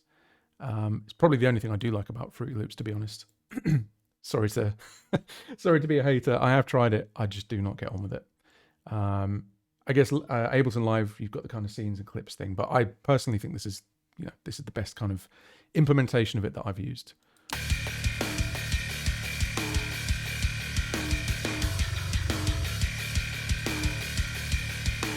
This is Reason, Zalaman, Reason version 12. You can actually access it for $19 a month on subscription. And that kind of gets you all of the first party devices that you kind of see down the side here, like pianos, samplers, all of this stuff. And then you also get effects to mix them with. And you can use the rack in other DAWs. So if you prefer to use something like Cubase or Logic or whatever, you can kind of bring all of this stuff over with you and use it in that. Really cool. Definitely recommend you check it out. Not sponsored by Reason. I just happen to enjoy the software very much. So what we'll do now is we'll go in and just do the bass line for that chorus section.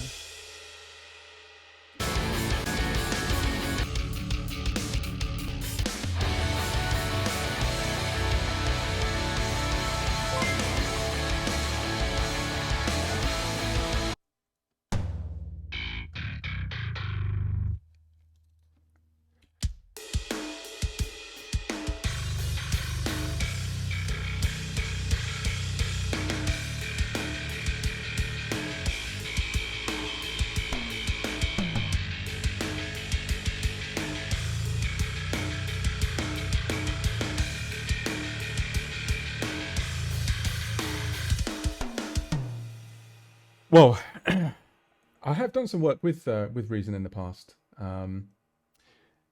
but it's not, it's nothing. I'm not shilling. I'm not a corporate shill, I promise.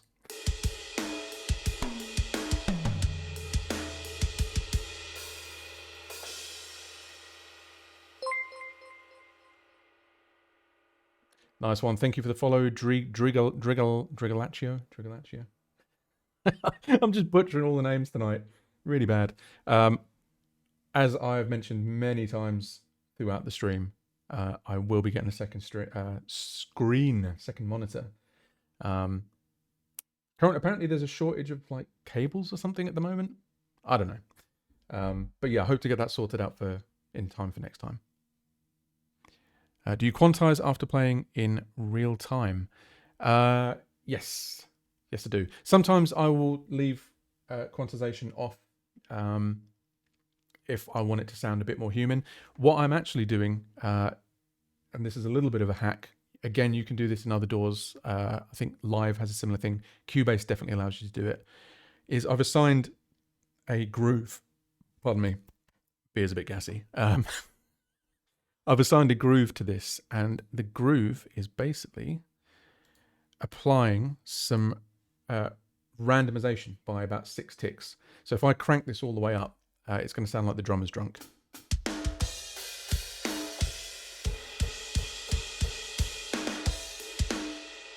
And the really cool thing about that is that obviously you don't have to print that to MIDI. So all of your events stay in the correct place on the grid, but you can then kind of impart that random timing non-destructively. I also use it for other things sometimes, like if I'm doing electronic stuff, I might use another groove channel and say, you know, for my snare drum, and slide it off of the grid by so many beats, which you can do with acoustic drums as well. You know, maybe one thing I could do with this, like sort of further down the line, is I could, let's see, I could extract the notes, and then I could say, you know, take my snare and say every time a snare happens, just push it back on the grid, and then you kind of get that effect of a drummer that likes to, you know, hit a bit behind the beat or whatever. But anyway, bass time.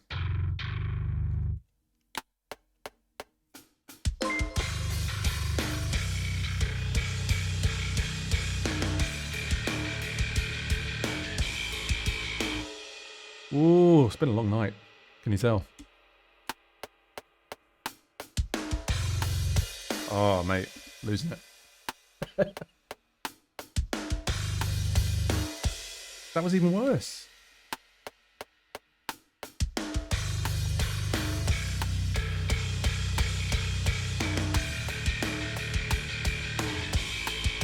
I'll fix it.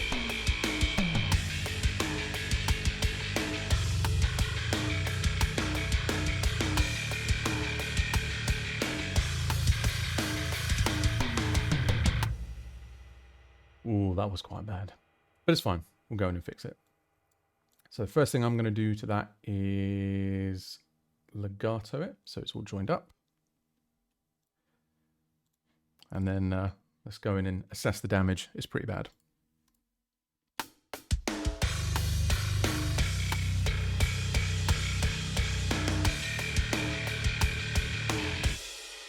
Wow.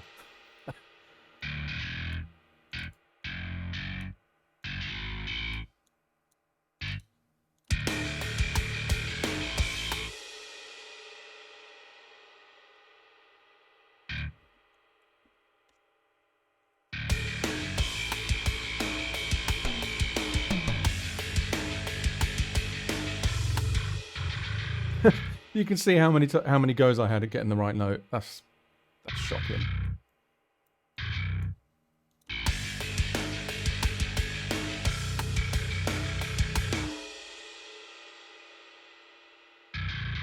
Was keyboard your first instrument? Yes, it was. When I first got into music at I don't know, it was like 5 or 6 or something. Yeah, keyboard was my thing, and my dad. So my mum's a pianist, and my dad's a guitarist, and kind of multi-instrumentalist, but guitar is his main thing. And he was desperate for me to learn the guitar, and I just didn't get it. I was like, this is stupid. On a piano, you know, if you want to play a C3, you play a C3. Why would I want to play an instrument where there's like a million different places to play the same note? I was just very stubborn. I didn't pick it up until about 16, 17. And it was only because my best mate was doing it, and I got jealous. So yeah, keyboard first instrument, and then drums around the same time as guitar.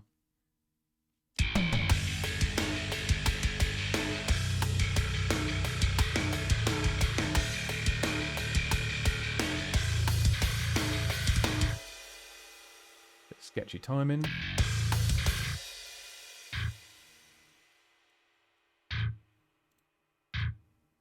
I probably will go for a little bit of guitar on these sections as well, just to kind of break the back of it.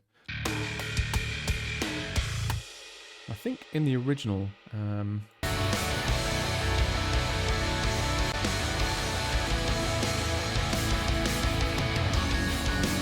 Okay, I thought it went like an octave higher, but it doesn't.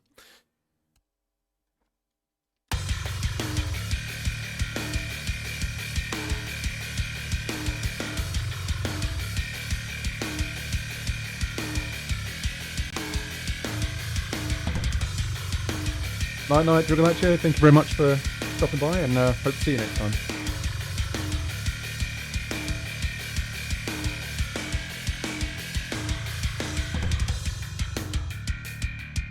That sounds cool, like that kind of energy drop. Just automating in that drop in the distortion on the bass and the snare drum.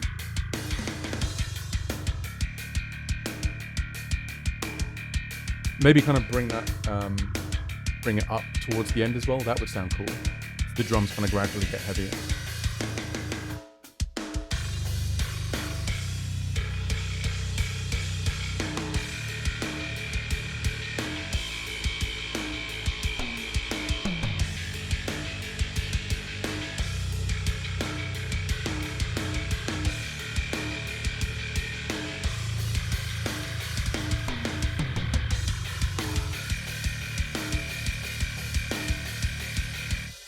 Okay, I think that's sounding pretty cool. I'm going to go for a layer of rhythm guitar, and I'm also going to save this because I made this mistake on stream last time. I was working for ages and just didn't bother saving.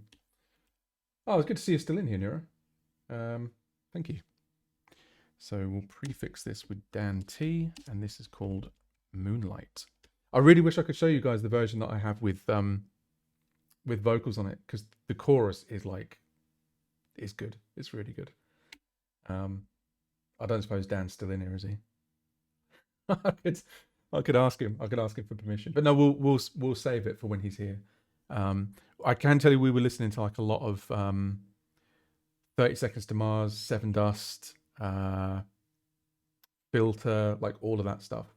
Dan's passed out by now. Spoon and Jay. Oh, that's kind of cute. So what I did earlier, because I'm a smart boy, is I took the tone that I've been using for the Mobius playthrough, so I can at least use that as a starting point.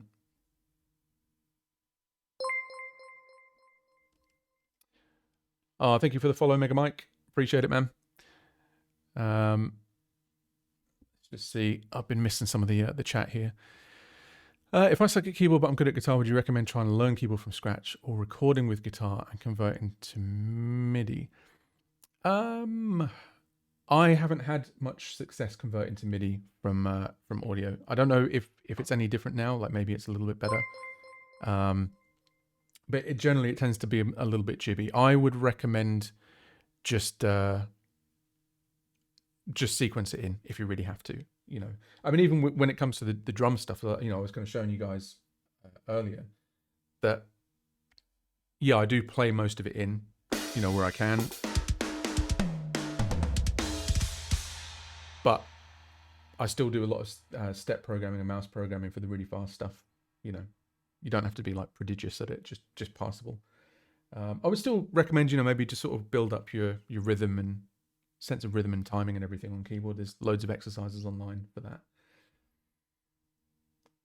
Mate, you've been saying you're going to sleep for ages. Go to bed. Sound like your dad.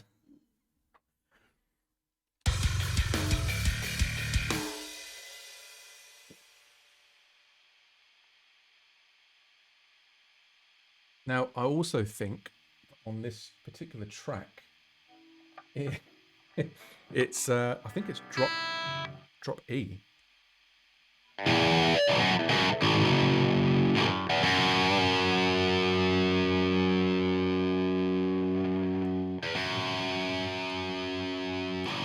Yeah, because it goes like a whole tone underneath that. So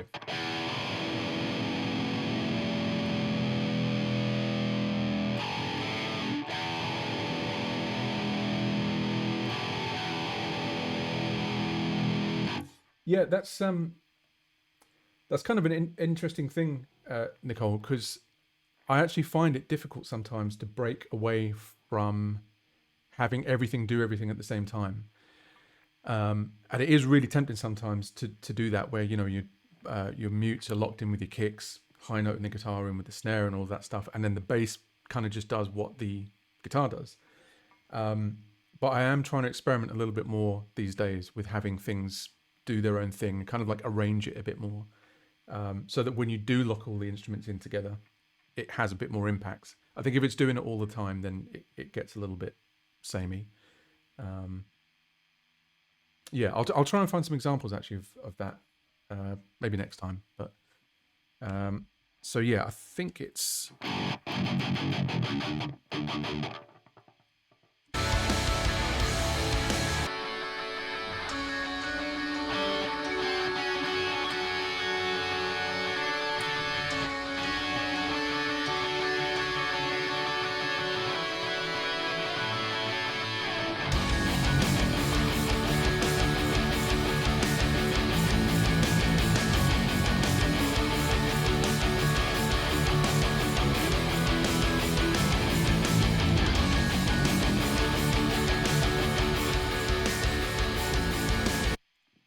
Yeah, simple enough.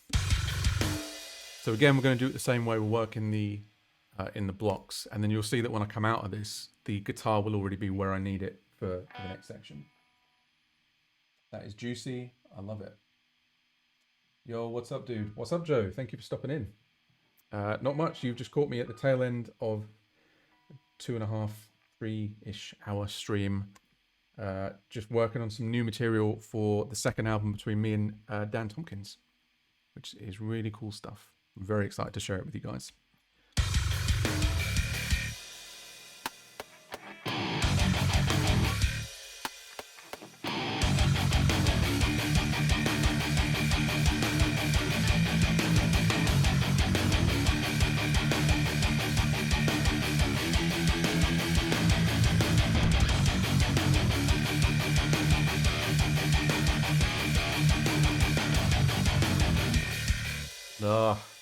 Don't think that's what it did in the original.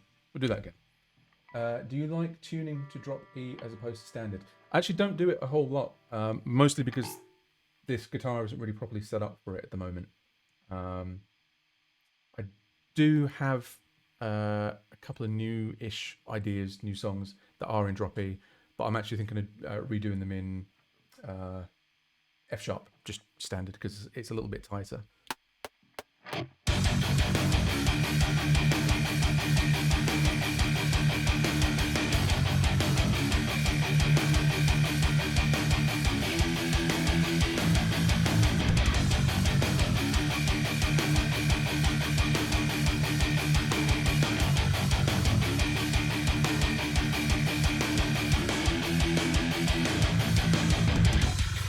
I think I'm missing something out there, actually. I think on the second time around,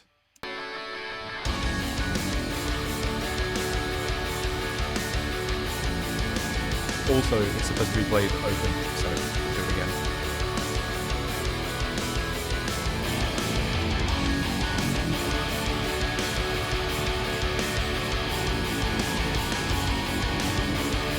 Yeah, it kind of does that.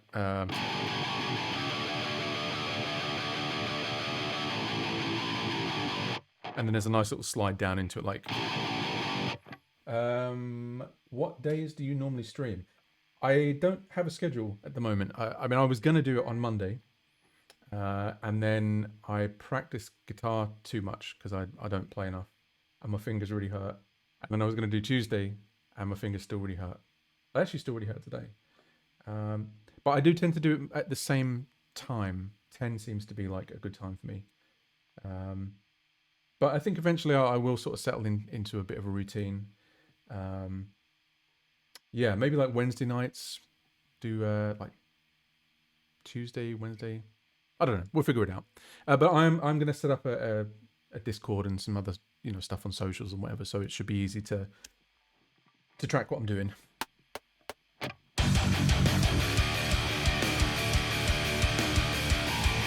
Oh, mate, what are you doing?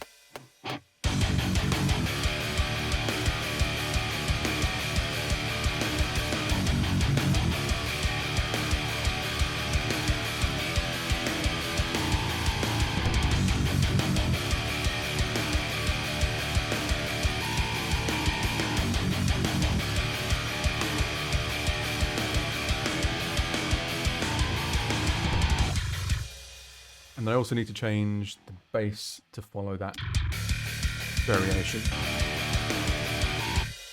Do do do do do do do do.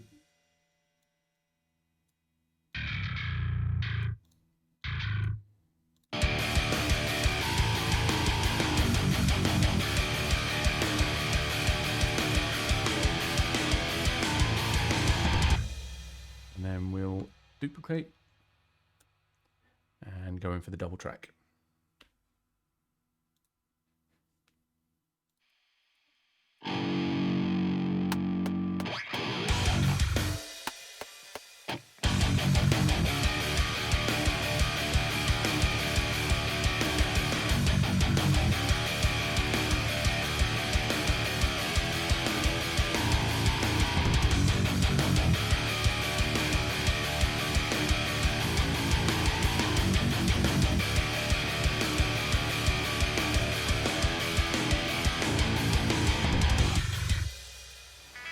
nice. So if I pan these, should sound pretty good. Another thing that I like on this as well is if you group these channels, what I tend to do is I have everything set hard left and right on the source channels, and then I can adjust the channel width as well. And a really good trick that I picked up, I wish I could remember where it was, but they were basically talking about ways that you can kind of differentiate sections of a song. And they said, like in a chorus section, it's a really good idea to expand the stereo width and then bring it back in again for the verses. So I like having everything on the group and then just being able to kind of automate that width control. And you can sort of make a section sound bigger that way. The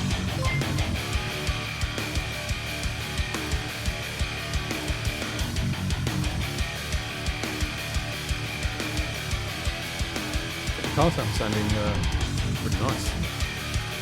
It's the first time I've used it recorded in anything.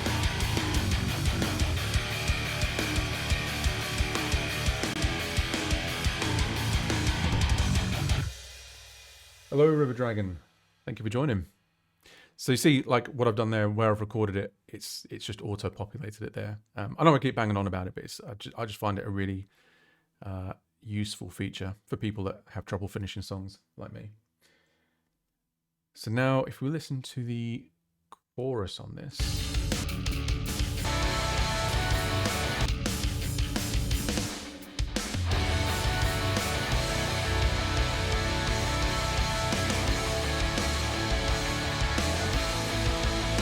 So I think that is literally just like that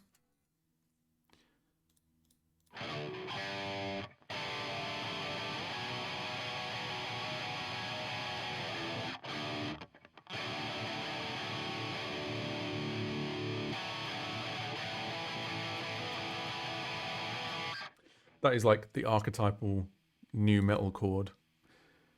We're very unashamedly new metal on the DT stuff.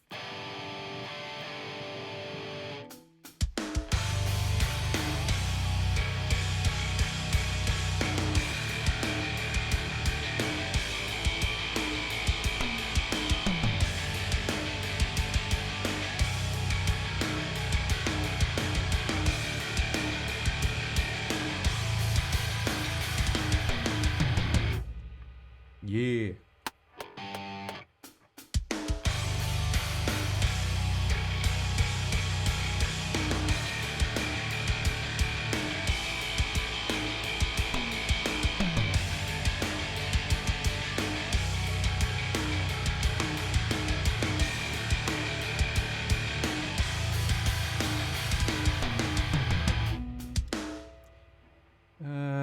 Second half of that was a bit sloppy.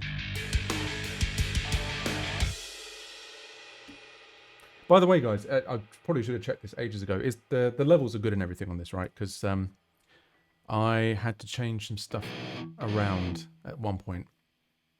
So yeah, if it's too quiet, if the music is like way quieter than my voice, or vice versa, just let me know.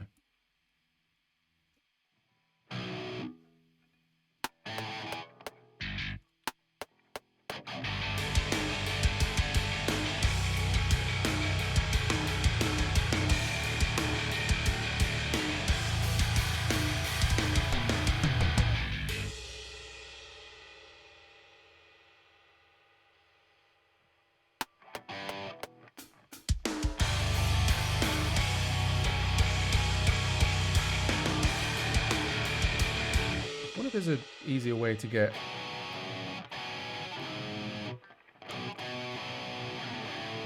No, I just need to suck less.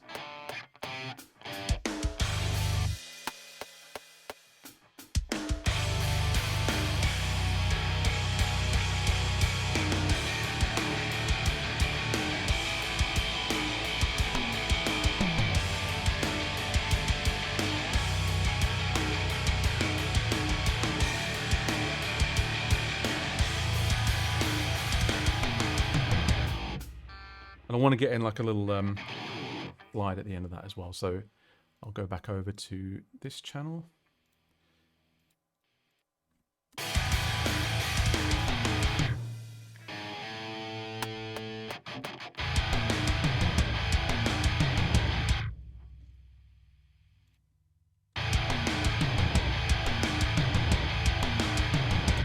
riffs.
Yeah, sounding pretty good. Might go for some of the layer guitars as well.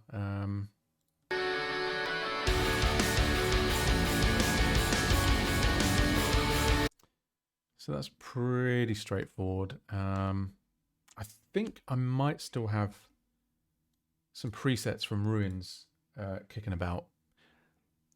But I also think the last time I tried to load them, it crashed on stream. So we'll see. Temporary, no. Presets, Reason presets. Ah, here we go. Reason presets. Inserts. Dan, layer, lead. Now, I seem to remember this was at the point last time that it crashed, and I think it's done it again. But it's cool because I saved and nothing can hurt me. But that kind of sucks though, because I'm pretty sure that was a good. Maybe there might be a plugin or something that's missing. I don't know. Let's see. This is good content, isn't it? Just watching my computer crash.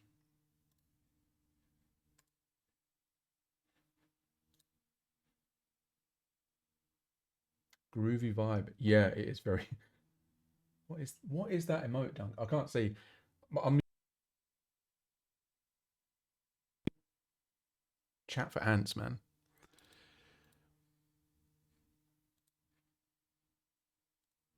I should make a shortcut to my Reason projects as well. Project files, Reason, Dante, Moonlight.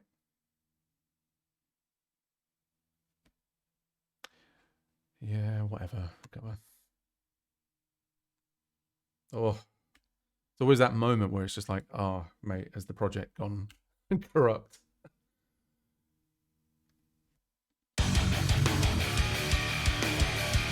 You know what? I think for the sake of keeping it simple, I'm just going to duplicate one of the tracks that I've already got and then just tweak the tone on that. So we'll call that layer guitar. And then in the mixer, we'll just take it out of the rhythm guitar group and route it to master. There we go.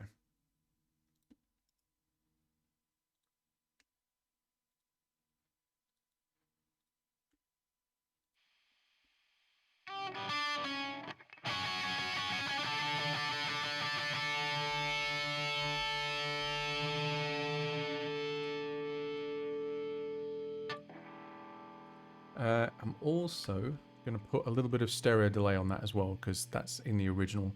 Kind of looks like I've already got that in this template, but I'll start again so I kind of know what I'm working with. So we'll call this PP delay because it makes the PP large. Don't know why I just said that.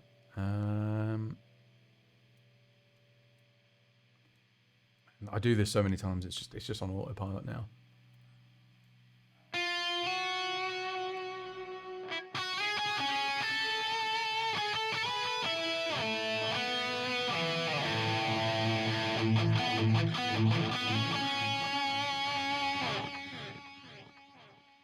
I mean, that's just my lead tone forever, isn't it?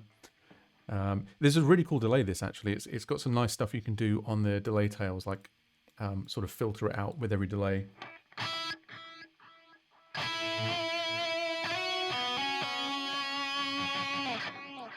And you can also do this kind of diffusion thing where it kind of just gets more smeared as it goes on.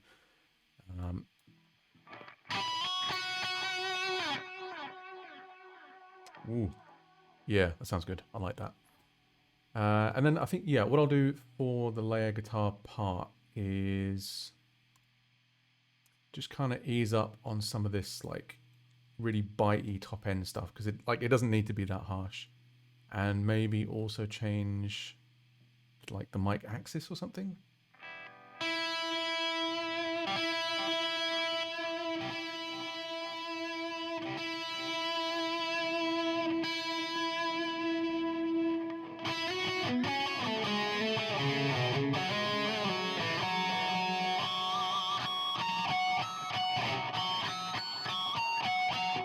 Do you use reverb for leads as well?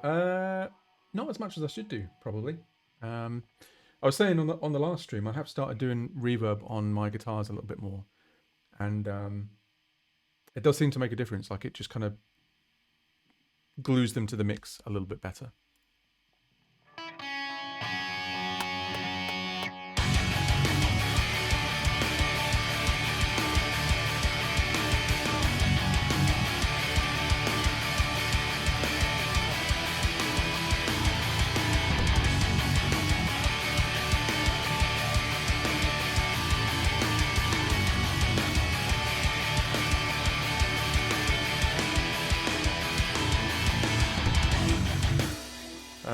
Something's out of tune there, but you know, it's demo. I'll fix it another time.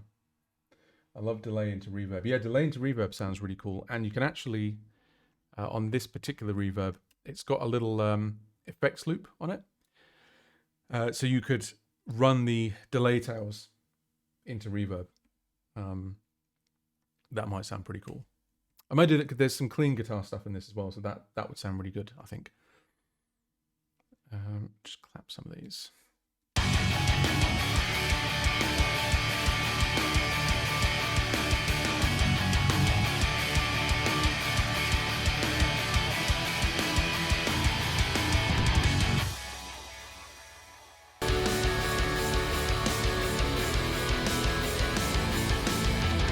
Hey Garrett, thank you for dropping in. Don't know how long you've been in. I'm kind of coming close to the end now.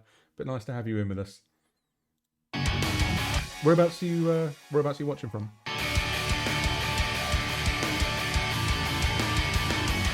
Yeah, I'll tell you what. Actually, another cool thing that I will show you is what I tend to do on my rhythm guitar parts, at least, is we're going to cut them. Can I cut them from here? Tell you what, I'll just move it. So I'm going to move the rhythm guitar off of that, the amp tone. So these are now just dry. And then in the group, so as long as these are panned hard left and right, and they're going into one instance of the amp sim on the group track, what it'll actually do on most amp sims is it's going to process them as two separate mono channels. And the benefit of that is, says me, as it doesn't work. Okay, I've just got to rewire it. So we do left and right. There we go. Left and right, left and right. So this is one amp sim, and you can do this on almost anything. I was showing last week, or on the last stream, that I'm using a Softtube amp room. That lets you do it. Podfarm, Helix, they all let you do it. But the cool thing about that is you just have one amp tone that you need to edit. So if I decide that, I want both of those guitars to have more or less treble or gain or whatever, I can sort of apply that to both of them. So it's just a cool trick. And I think in some instances, it might also save on resources as well. So rather than using like two neural DSPs, you could just use one and then you feed. As long as the guitars are hard left and right, they'll get processed independently, and then you can use the width control on the group channel to bring them in if you don't want them like so high panned.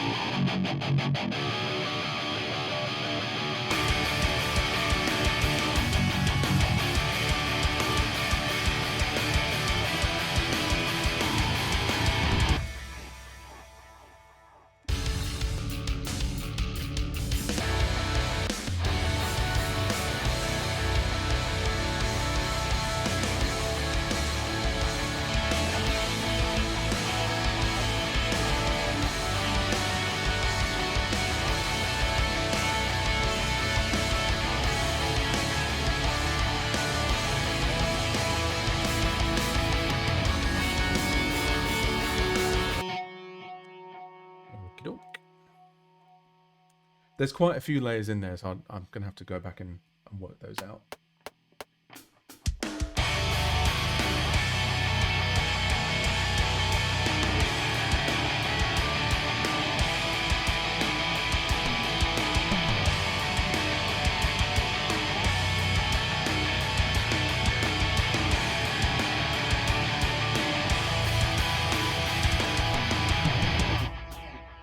Yeah.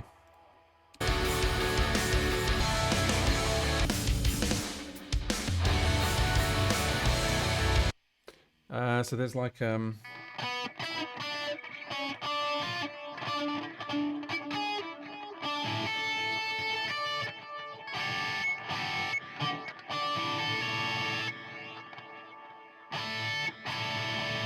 it's like that kind of chord. Let's see, duplicate.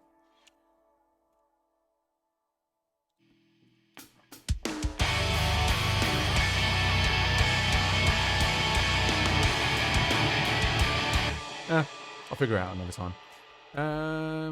Let's see how that is sounding now, coming out of that into the, well, it's called intro riff, but yeah.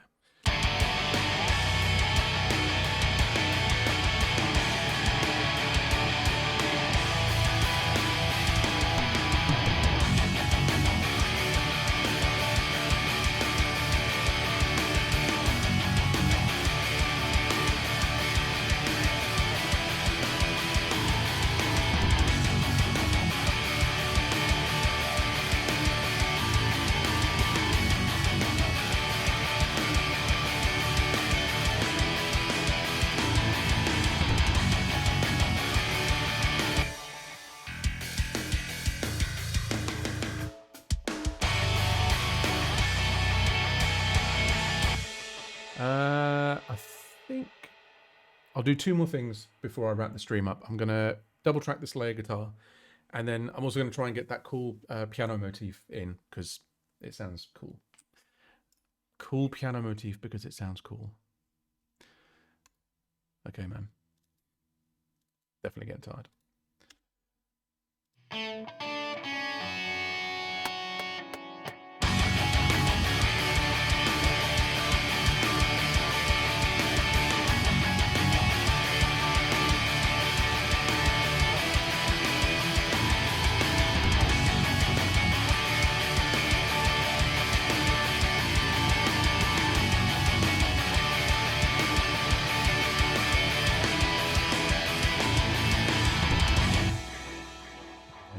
Go into the chorus.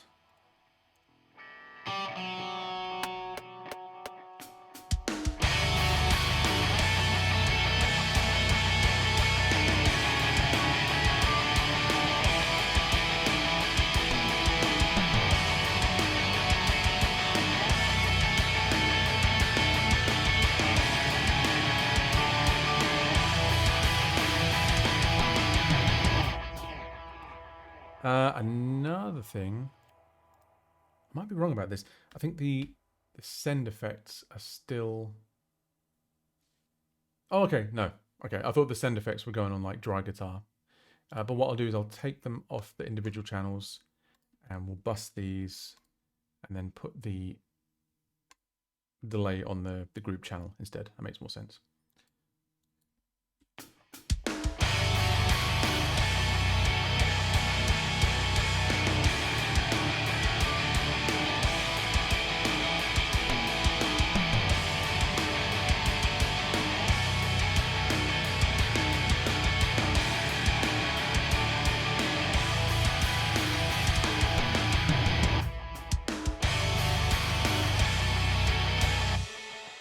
I wonder if I can change that.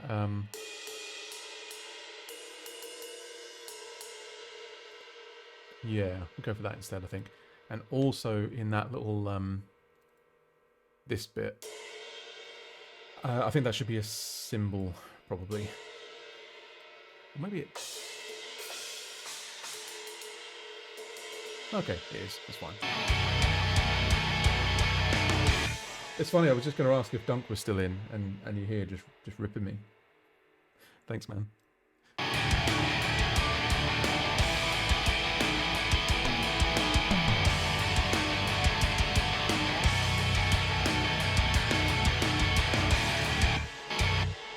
Okay, piano time, and then bedtime.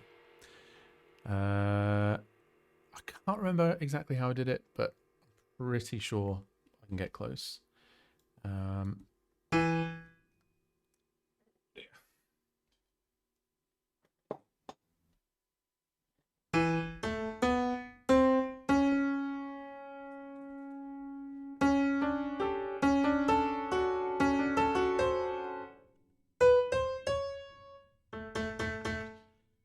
Because I'm a very lazy keyboardist, please don't judge me. I'm just going to transpose up from A.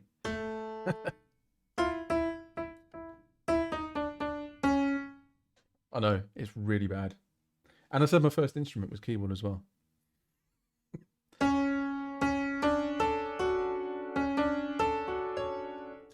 So the sound on that, it's kind of like a octave layered sort of thing.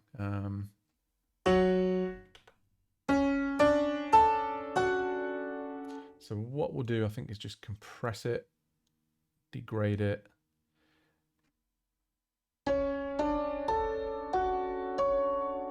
And then just chuck tons of reverb on it, because that fixes everything.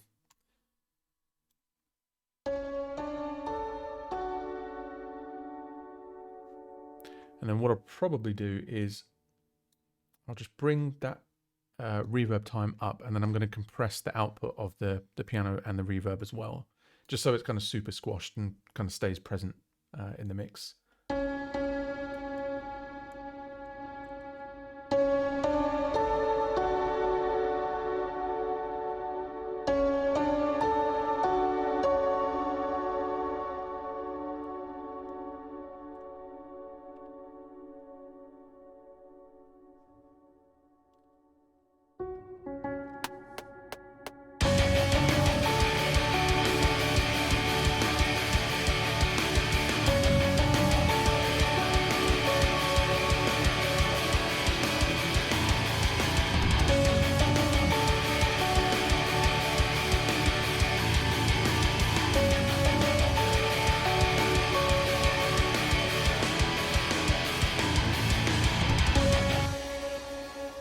Sounds kind of cool. I think I like the second half better because I eased up on the sustain pedal a bit.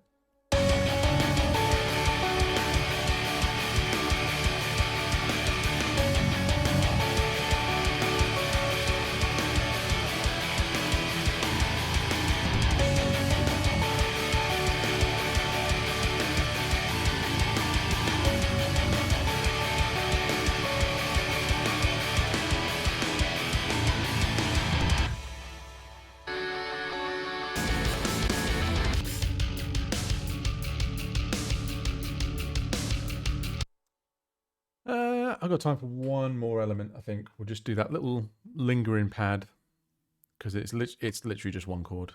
We'll call that lingering. Oh, Dunk, if you're still in here, by the way, we should totally sync up sometime on gaming on here as well. If your setup is all up and running and everything. Because obviously I've got Steam now.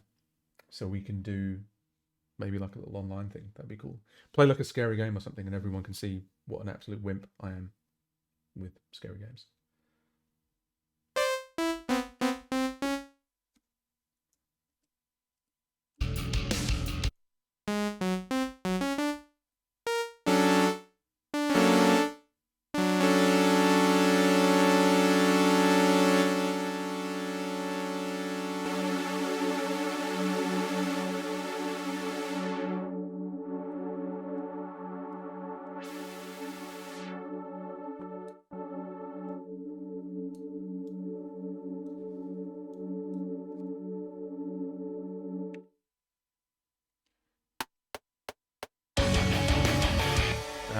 wrong section. It's in the verse that I want it.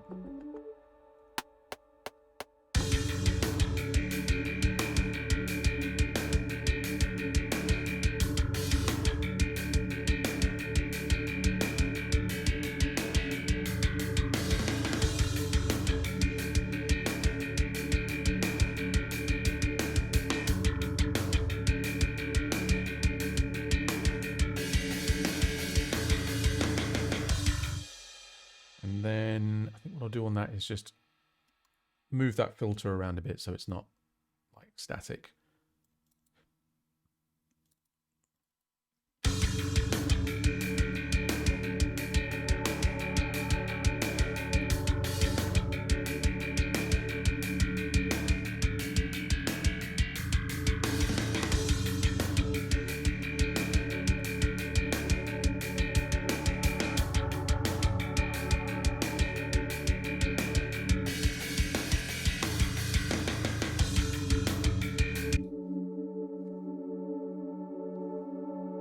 Yeah, definitely.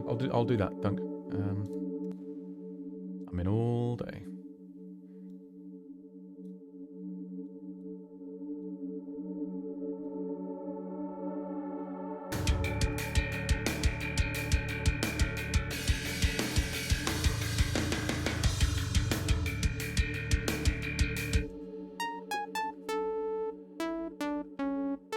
I was kind of hearing that in my head. Man, you know when you get really hyper aware of something that you're doing, I keep smacking my lips before I talk. It's annoying me, so it must be annoying you. Now I've got to try really hard not to do it.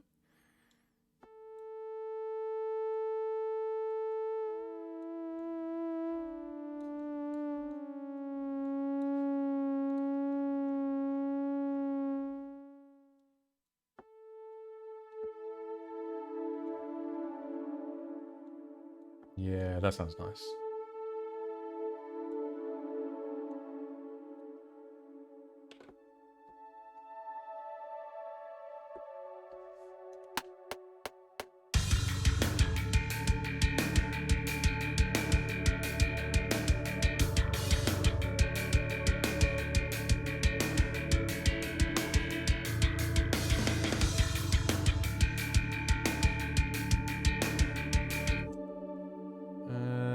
First half of that was almost right.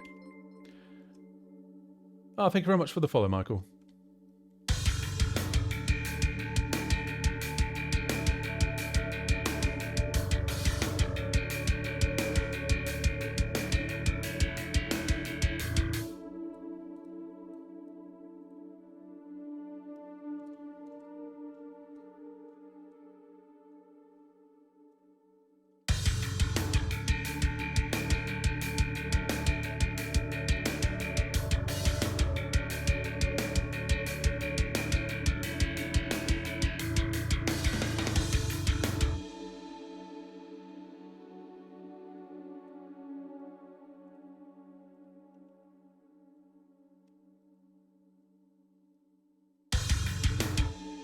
Let's hear how that sounds coming out of the beginning riff and then into the chorus.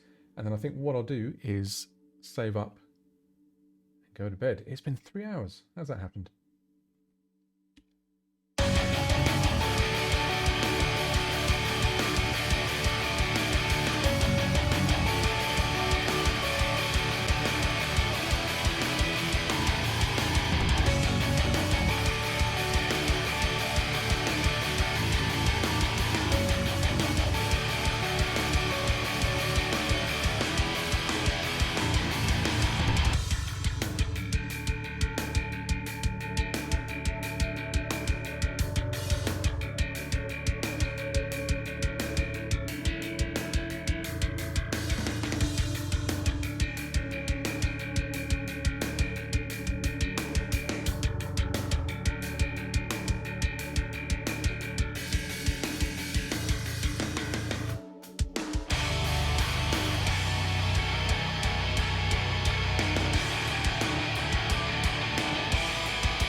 think that sounded pretty cool.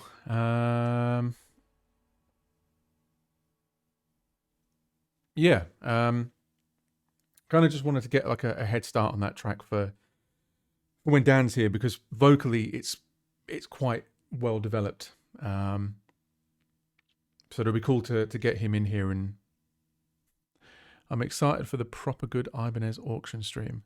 Yeah. Yeah, who wants my shitty guitar? It's not shit, to be fair. It's just not for me.